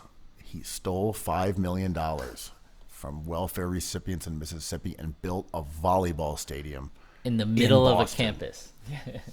Right. In the middle of Camden Square. I don't know what you call it. It's made out of chocolate. So anyway, we're just going to talk in circles in this one. I don't even think we disagree. I just am like, No. I think we're basically on the same page that, boss, there's something fishy here. And you're like, I'll let it go. And I'm like, I want to know a little more. Sure, We're on the same page. Yeah. Ben Simmons, we typically wildly disagree on him. You think he's a coward. I think he's a big baby. So I think he's coddled. You think he's a bitch. So Simmons, after 15 months or so of silence, he goes on the Old Man and the Three, JJ Redick's podcast, with an hour and change of hard-hitting interview questions. No, they weren't they were okay. They were okay. They weren't all I think he softballs. took I them thought it there. was. Yeah. What did you think of the interview? I thought it was nice to hear him clarify things, and I know what we're going to debate, so I don't want to jump into it, but I have no choice but to believe somebody when they say something, especially when it's just about basketball stuff.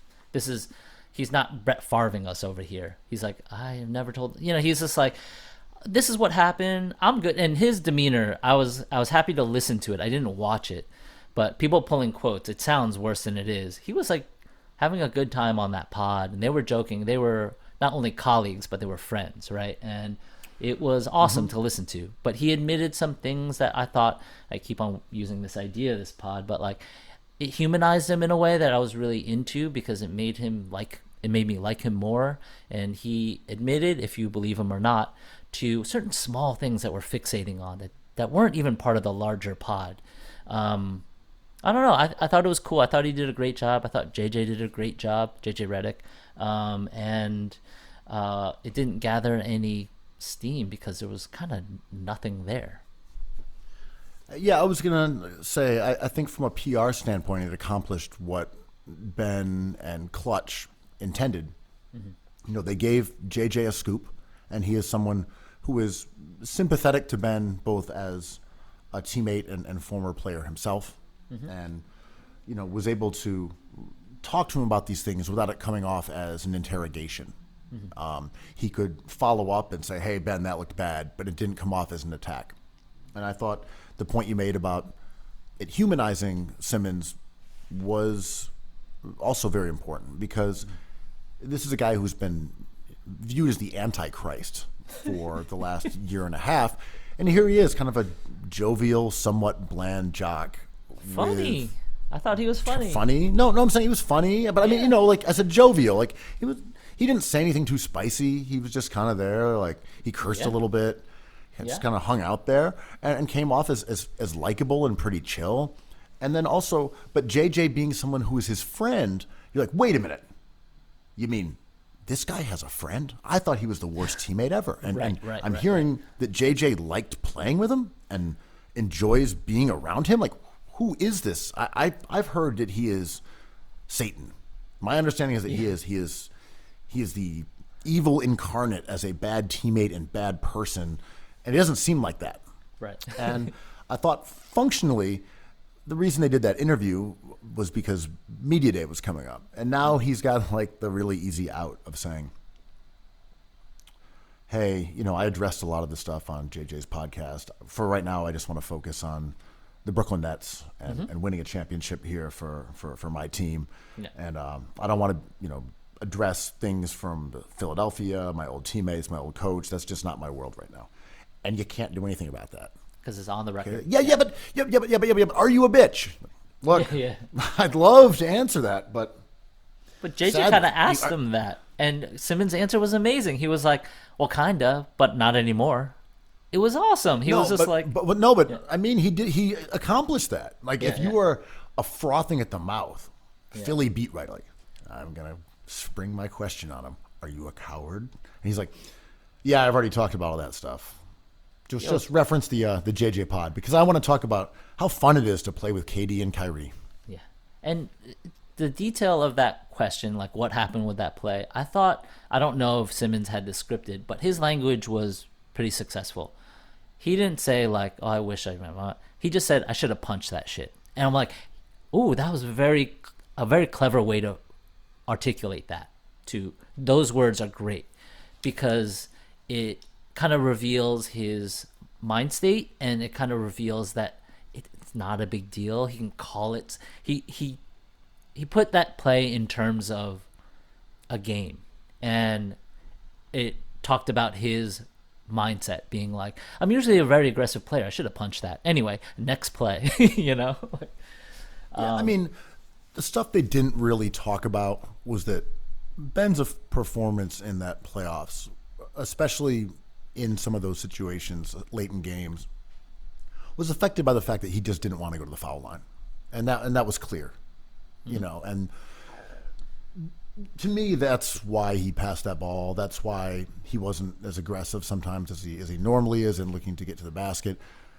Yes, he was in the dunker spot. They run the offense through Joe. But I think Ben was worried about going to the foul line, one, because he's not making those shots, but also because Doc was taking him out of the game.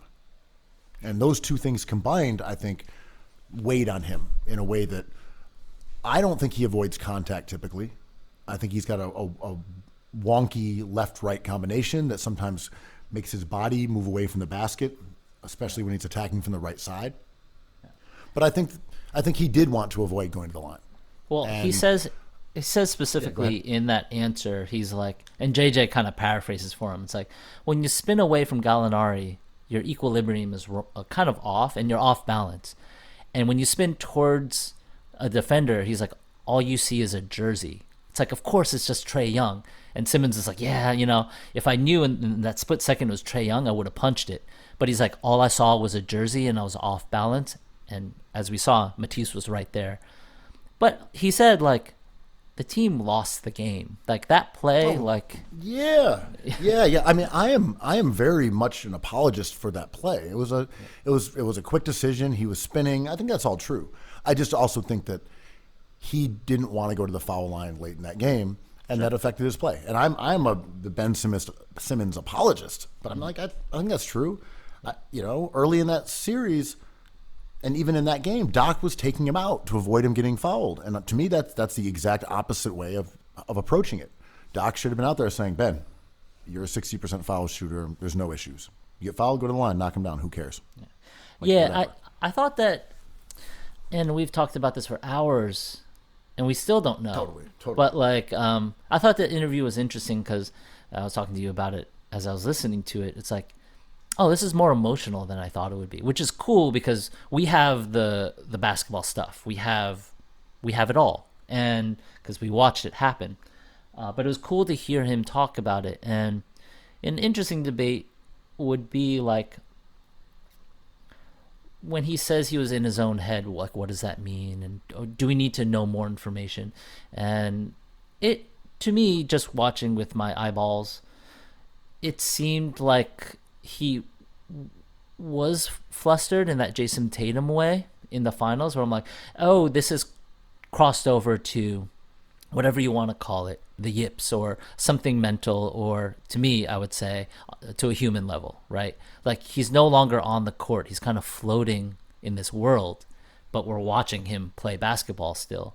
And there's finite degrees of that. That could be a lot, or that could be a little, but you can kind of tell when someone's disengaged in every situation. Well, we've seen this happen to many, many, many great players. We saw Kobe intentionally not take shots to prove a point. We've seen Harden sort of disassociate out there. We saw it happen with LeBron in Game 6 against Dallas Mavericks, where they were just cutting him off and he didn't really know what to do. And he didn't want to take mid-range jumpers, but they were packing the paint, so he couldn't get there. And then the Heat didn't have shooters. They came back the next year with a whole bunch of shooters and won a title. Like, they solved the problem that was plaguing LeBron's brain. We saw Jason Tatum and Jaylen Brown do this thing as recently as a few months ago. That's what I mean. Like, there are plenty of times when really Draymond great Green in that players series. don't know what to do if they're not being successful. They're trying to figure it out, or they get flustered. I don't even think it's a case of the nerves. I think it's a case of knowing that this is a big moment and it might be slipping away from you, and you don't exactly know how to stop that from happening. Yeah. I mean, JJ kind of assisted Simmons in that, where Simmons was, I thought, talking about it in a good way, where he was like, I was in my head and, I have everything solved now and we're good. And JJ was like, but you didn't get support from your two guys, your coach and your star. And he was like, well, yeah. And JJ had to give it to him, My theory remains pretty much the same. It's that this was about Doc to a lesser degree, Embiid and Morey just not trusting his co-star or the GM to have his interest at heart, but it was really about disliking Doc. And I still believe that, and there was nothing he said in that interview to make me retract that idea that we have said on the show many times, that I thought this was at its crux about Ben saying, I'm not going to play for Doc Rivers again. And if my life depends on it, fuck that guy. And I thought the interview was interesting with knowing that going into it and him being like, it's really not about my coach or my teammate. You know, like these are factors that are in your life in the moment. But it's just like JJ was like, can you talk about you? Like, of course, all of these things are happening to you and you're dealing with it in the moment. But what was going on with you? And I thought that was interesting. Of course, like if I don't like my boss, I'm like, oh, my boss is killing me. I can't really perform. The interns say that about us, right? When we give them more gruel and let them roam freely, they're like, we're not being motivated to make these teas, these master's hats, which are available on cookieshoops.com. But it's interesting. It's like, I want to talk to the intern. And the intern was like, well, I don't like that flavor of gruel. I'm like, yeah. Yeah, no, I feel that. The weirdest thing about this is that the people's interpretation or the of Ben Simmons as a player and the things that have happened within his career, the discourse is just so bizarre because to me it's all fairly simple stuff, and it just spirals into all these things that like maybe the people want to talk about. I was listening to a Low Post after that Simmons interview, and they had Ramona Shelburne on there, and she went on like a 4 or 5 minute monologue about how Ben Simmons not shooting threes was the yips, and she's a hater, dredged though. up A fun one. But yeah. it was so weird. It was so weird. She dredged up comparisons to Steve Sachs and Mackie Sasser, and I'm like, wait a minute. Isn't the whole thing with the yips that you're able to do some mundane task and then you get a mental barrier and you can't do it? Yeah. Like, are we saying that Ben Simmons was once a lethal three-point shooter and then something happened and he just refused to take them? Because I went back and looked at his high school numbers. The guy made 15 threes total during his senior season. Shot 29% on them. That's a high school court. Yeah. That's the same little-ass line people shoot on in elementary school, middle school, elementary, He's a big AAU, man. all that stuff. Yeah. He can't shoot them in high school. He goes to LSU. He made one his senior year. Yips. So basically, at every level of his career, he can't shoot. So does this mean that we have to go back and think about players a little differently? Tim Duncan only made 6 threes his last 8 seasons. Right. To be that great while suffering from an 8-year case of the yips, incredible. Or Shaquille O'Neal, 18-year career, 1 3-pointer made. To be that dominant while dealing with the Y to the fucking ips, well, you'd think Shaq would be a little more sympathetic to our guy Ben's plight. I mean, the definition of yips to me, which I'm very sympathetic. I remember the Mackie Sasser thing, Steve Sachs, Chuck Knobloch. Like, those were heartbreaking things to watch as a fan of these guys. And watching Tatum in the finals, that was the yips, right? Like, this volume scorer has stopped shooting. I'm like, something's wrong. He usually just lets it fly. That's his skill set. The team needs him to do that. And in the finals, for 4 losses, he stopped shooting. And I'm like, something's wrong. Like, that's mental. That is something he was good at a week ago that he's no longer good at. Yeah, that to me would fall more under the criteria of mental illness than, say, I don't know, Rudy Gobert not taking threes. Right. Like, oh, great rim protector. Too bad he's got the yips. Yeah. Like, does RJ Barrett have the yips? Like, this is his, since high school, these are his numbers, right? He's never been different. Mitchell, I mean, maybe yips is even being a bad shooter from not just 3, but elsewhere. Right, yeah. Like, oh, shooting 31% on mid-range jumpers. We might have yips. We might have a yips sitchy over here. The yips is a really easy way for analysts to talk about something and like sell books. But like it is, I mean, those baseball things were weird, but they kind of went away. Like, it doesn't quite happen anymore. People just losing their equilibrium, kind of. I wonder. We still don't really know what happened with Fultz. We've seen the yips in basketball, but it's almost only related to free throw shooting. And I can't think of Fultz's any other injury. situation. yeah. I mean, oof. There's a lot of mystery around that one. But we saw Iguodala go from being an 80%, 78% free throw shooter to being sub 50%. Like, that's clearly something mental going on there. I would guess. Right. Maybe he hurt his shoulder too. I don't know. Right. Or the most famous ones we talked about in our book was what's his name? Andres Biedrins, Golden State just- Warriors king. who just completely lost his ability to shoot free throws. That's the most definitive example of the yips. I mean, this was a guy who was totally fine at shooting them and then just lost the ability to do it entirely. And Right. I think there was one year where he shot from the free throw line.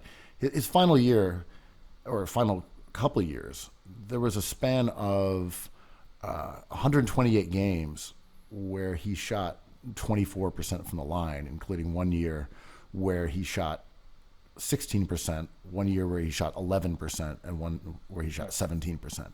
Right. This is the guy who had shot 62% one year before. So to me, that's the yips. Right. Or an injury. I can't tell, but isn't mental stuff also an injury? We're doing that, right? Like, That's true. Well, the yips the deal is that they are mysterious, right? for sure. And the person suffering it isn't going to say, it's my brain. They're going to say, no, there's something wrong with my shoulder. I'm throwing it. I'm feeling it. That Atlanta series, Simmons did not have the yips. Simmons, like everyone else on the Sixers, kind of felt like they were round pegs going through a square hole. They should have dominated that series, but Simmons, like, his numbers are Simmons light, and he performed in a way that I say he was like floating above the court, like kind of in that way, but the whole team was kind of looking at themselves being like, this ain't us, man. Like, we're not playing. And in the interview, they talked about, JJ was like, remember when we ran? Remember it was like me, Ursan, and Bellinelli? And Simmons was like, that was incredible. I could find, you guys went to the spots and I found you. And JJ was like, you always found us. And I thought it was a really cool line when Simmons like, yeah, I'm 6'10". I can make any pass. I'm like, I thought it was fairly telling that the time that he most enjoyed playing basketball in Philly was when Embiid was hurt. it sucks. Embiid's so good, but I don't. If I was Simmons, I get that. Like, it's a different style. You just kind of watch him grind. He's a good grinder, man. He's awesome. But would you rather play with Embiid or Jokic, right?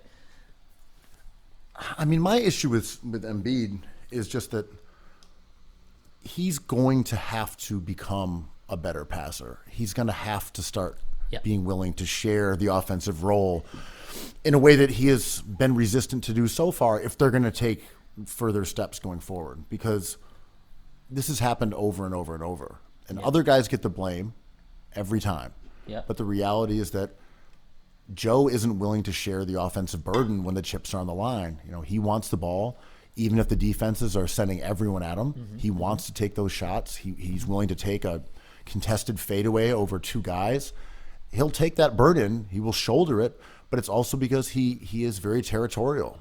You know, for all of his talk about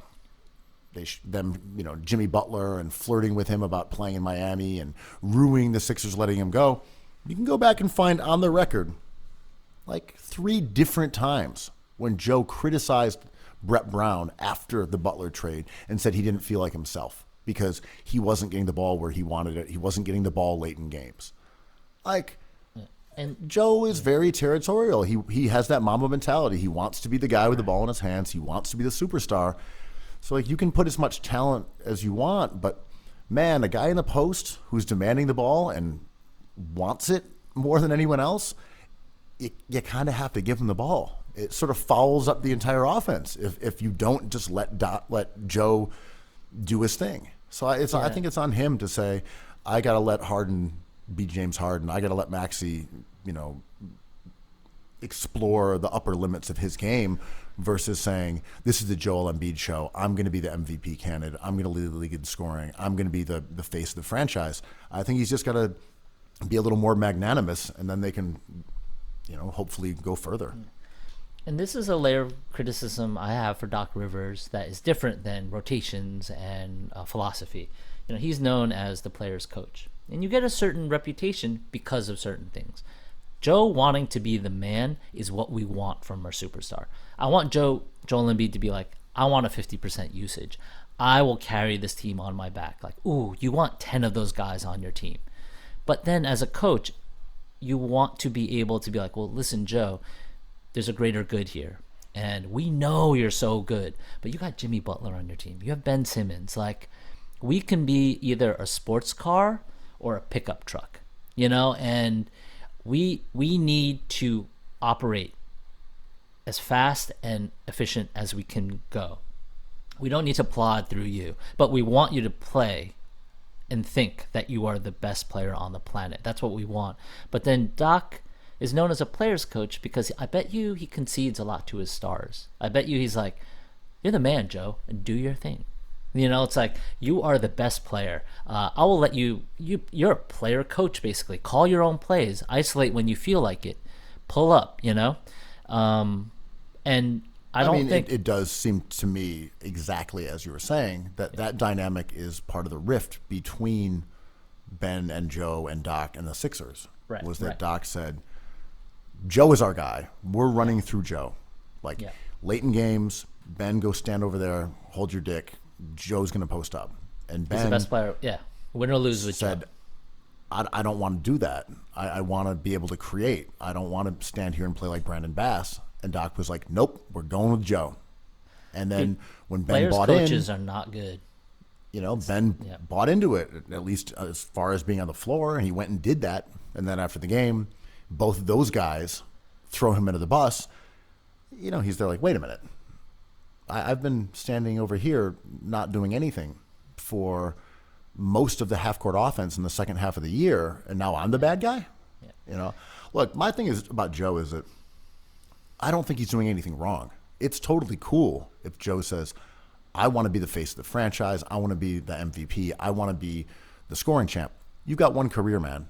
If these are things that you really want to do and they're important to you, like, go get them. I just also think that the Sixers don't always benefit from Joe's ambition. Sometimes those things can dovetail, sometimes they don't. But they don't necessarily always correspond. And I kind of want, and I agree, and I kind of want to take that away from the Sixers brand and start thinking about like the phenomenon of having a player like Joe and having a coach like Doc. And I think about the Spurs, right? Obviously with Tim Duncan. Popovich was not known as always a player's coach. He was kind of a militant dude who had a straight line way of thinking. But there was proof of concept. He had won enough with Duncan, and Duncan's a different personality than Joel Embiid for sure. But the minute perception of Popovich changed from being militant to a player's coach was after, through also the leadership of Tim Duncan, his players kind of believed in that concept because there was proof, and then went along with it. And then you had all these wonderful historically great role players on the San Antonio Spurs that you don't really see with Doc Rivers teams. And I think it's because of Doc's maybe lack of success, but also maybe Doc's inability to change. And we've talked about this endlessly. Coaches that garner so much respect and are seen in such a loving eye through their peers and their players, like, don't need to change. It takes a special kind of coach like that to say, hey, Joel, maybe you shoot even less this season. Maybe we get a backup in there, and maybe we use you fast and furious, and like we take you off the court a little bit. There's a lot of talent on this team, and maybe this is not your MVP year. Not in those words, but like through a game plan. I mean, I think the most, indicative thing about Joe being too big of a part of the offense sounds like he shouldn't be, because he should be. He is an MVP candidate. I think he deserved the award. He is a great scorer. He led the league in scoring. He can do all these things. But it was also became predictable when it was totally tilted towards him. And I think they have enough other weapons where it doesn't have to be. And the team is stacked, man. So James Harden comes over from Brooklyn. When he's on the court with Joe, he's taken something like 17 true shooting shots per 36 minutes. Mm-hmm. He's taking like 25 when Joe is off the court. He's averaging 30 per 36 minutes when Joe is off the floor and like 17 when he's out there with Joe. James completely changes his output of shots when he plays with Joe. But Joe shoots exactly the same amount, whether Harden is on the court or not. Yeah. And like that to me is just that's too slanted in one direction. I think to have two stars, two guys who are that great, and I don't believe James Harden is washed up. I think he's still an awesome offensive player. To say, okay, you're joining forces with Joel Embiid. You're the one who's going to shoot less. Joe's going to shoot the exact same amount. I'm like, where's the compromise? Where's the leveling the offense? That Harden and Embiid lineups don't have to just be like a feeding system for Embiid. They can be lineups where both of those guys can take command of the games when they need to, that have a little bit of flexibility when a team like the Miami Heat says, we will dare you to beat us in any way except for through giving Joe the ball on post-ups. We're going to front him. We're going to put help at the elbows. We're going to have Bam Adebayo on him. We're going to send double teams when he turns his back. We dare you to do anything else. And the Sixers are like, no. We're going to try to post up Joe. I just feel like they benefit from a little diversity in the offensive game plan in those high leverage moments. I bumped into someone during Fashion Week, and they're like, hey, aren't you the person who does that 76ers podcast? And I was like, fair enough. It's like, so you guys talk about like New York stuff and then the 76ers? I'm like, yeah. I'm like, when are we going to shit on the Lakers?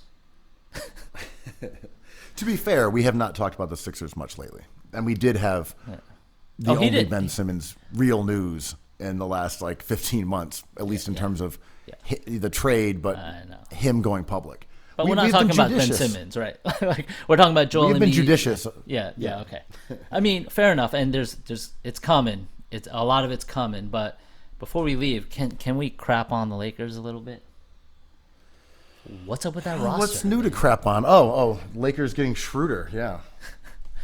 I mean, this is a worse team than it was on paper last year. I mean, we know more about Russ in that system, so that's not quite fair. But is this Pelinka's vision, or do you think Pelinka swung and missed on the moves he wanted to make? Like, did he want Buddy Hield for real? Can he still get Buddy Hield? I mean, is there still the plan to package Westbrook and picks and go get like Miles Turner and Buddy Hield, right? Is that still something that the Lakers intend on doing, and the holdup is what they're willing to give up? That's a trade that Lakers fans talk about. You're always desperate when Buddy Hield is the subject of your desire. Yeah. Just lusting for that 65-year-old Hield to come and hoist up some threes. But you look at that trade and you say, all right, that would make the Lakers sensible on paper. Mm-hmm. Okay, AD, LeBron, Miles Turner, got two rim protectors. One's a stretch. Lets AD kind of play from the elbow, from the short corner. He doesn't have to be spread out like he would with a traditional center. Mm-hmm. Hield gives them the shooter that they don't have, and then you have like Beverly out there. Like that team is conceively formidable if healthy. But without that trade, this shit just makes no fucking sense at all. No sense. This is such a crazy situation, right? Because if I'm Pelinka, I don't like that trade because I value those picks. Turner's a rental, kind of. He might make some good money on his next contract. He's going to be 27. His contract is up after the season. So he wouldn't be a permanent or a long-term solution there. I'm kind of with Pelinka in a large scheme. If you're talking to the Genie Bus, you're like, I know LeBron, every game, every year LeBron is here is valuable to us because the minute he leaves, we're in shambles. But like he's like, we can't dig the hole that deep because even with him, I don't know if we can do it. Like, is getting Turner and Hield for those two picks like going to beat the Warriors or any one of these amazing teams in the East? Like, maybe not, because LeBron is a year older and he's eyeing to leave and play with his son. So I kind of have sympathy for Palinka here. It's not. It's probably a laughable team that we're gonna witness. Maybe not, but I think they're gonna lose a ton of games in a funny fashion because they didn't address any of the issues they had last year. But also, I don't blame Palinka for being like, I just don't want to give it up for Miles Turner. Yeah, I mean, it's a tough question because you've already gone all in. Yeah, yeah. You've already said we're giving up all of our picks and our young guys to get this core together to give LeBron and AD a chance to win together, and we succeeded in doing that. Like, we were rewarded for going all in, and despite the BMM's insistence that the bubble chip isn't a valid one, you could argue that it's the most valid. Yeah, totally. Purest Come basketball on. we've ever LA had. writers, go for it. Yeah. There were no distractions. Everyone was locked in. They played on the same court, same refs. No variations that would give one team an advantage over other. No travel. Or the most distractions, the most harrowing path to this victory ever seen in history, right? Like the suffering, the challenges. Ooh, LeBron did it. Totally. Right. I mean, exactly. It was like the toughest situation mentally to be away from your family, but the purest basketball. All they had to do was play ball at the highest possible level, and they did. Right. Look at the shooting. Yeah. Look at how these guys played. They were incredible in the bubble. That was the greatest ball we've ever seen. Yes. The most unblemished, and yet the most harrowing and challenging. Right. I Instead, know. it doesn't count. Yeah, and nobody kind of fights that. Even in baseball when the Dodgers won. And it might be LA hatred, who knows. But like, because the BMM exists in baseball too. It's like those championships were taken away in such a ho-hum fashion that even when they're brought up, it's like, well, that one doesn't count, so are they going to win this year? Like, I think LeBron's championship has been successfully devalued in LA.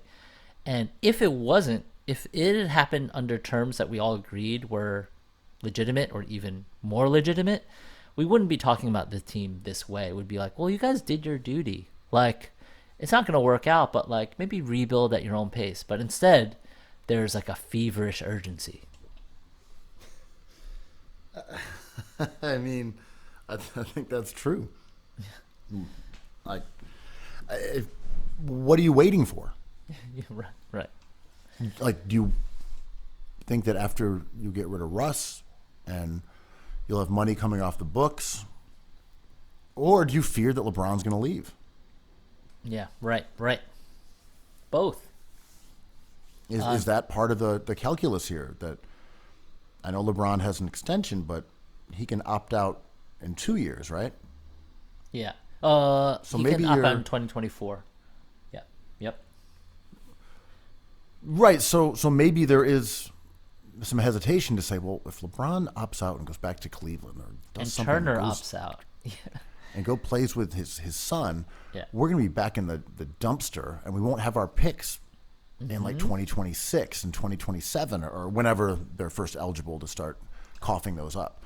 That's a legit concern. Yo, your big three is Russell Westbrook, Buddy Hield, and Anthony Davis. Oh, is Westbrook's also a free agent? So you would just be... Westbrook leaves in this trade. He's the money that's changing hands here. Right. And then the picks are the sweeteners. But that core, if that goes down and LeBron leaves and Turner decides not to re-up, and I'm not even sure you want Turner to re-up at that point if you're the Lakers. Like, they're in a full rebuild with no assets, and we found out this summer what trading away your assets means. That means everyone's like, we're not just going to take Russell Westbrook. You gotta put some Zweigels on there. Like, throw some meat gravy on that stuff, right? Well, yeah. I mean, you look at that team. Like, if LeBron retires or goes somewhere else to play with his son, like, there are a few variables here that he just wants to end up in Cleveland. Things could happen. Anthony Davis, he could opt out after the 2024 season, after next year, and he's had injuries. And they don't have any young guys. They don't have any talented prospects. They don't really have any picks. On one hand, that's all the more reason to go for it now because you have no future at all. That's fair too. On the other hand, like, maybe we don't want 24, 25, 26 to be incredibly dismal and glum. Maybe Yeah. we could rebuild in those years with like some lottery picks instead of being the worst team in the league and giving the Pacers like the 5th pick every year. I mean, it's so interesting, right? Because they, post Kobe, had a wealth of assets with picks that ended up being good players. At the very worst, D'Angelo Russell. Shout out to Lonzo Ball, who may never look the same. Julius Randle, Kyle Kuzma. These were all valuable young players that all teams were interested in. And then after all the dust settles, like, ooh, you spend your savings real fast. Like, I don't know, like, especially with teams that are hoarding picks right now and hoarding young players, like, well, you make a couple of quick moves and it all, either you consider winning a championship or you win a false flag championship and you're here. You know, it was a false flag operation. The latest episode of Oh, I thought you were going to say my hat. It's like, this isn't my real hair under this hat. No. Oh, that's true. But I knew that because I've been taking photos from this 10-gallon cowboy hat this entire time. And the truth comes to light. Cookies. I love cookies. I love cookies. I love cookies. I love cookies.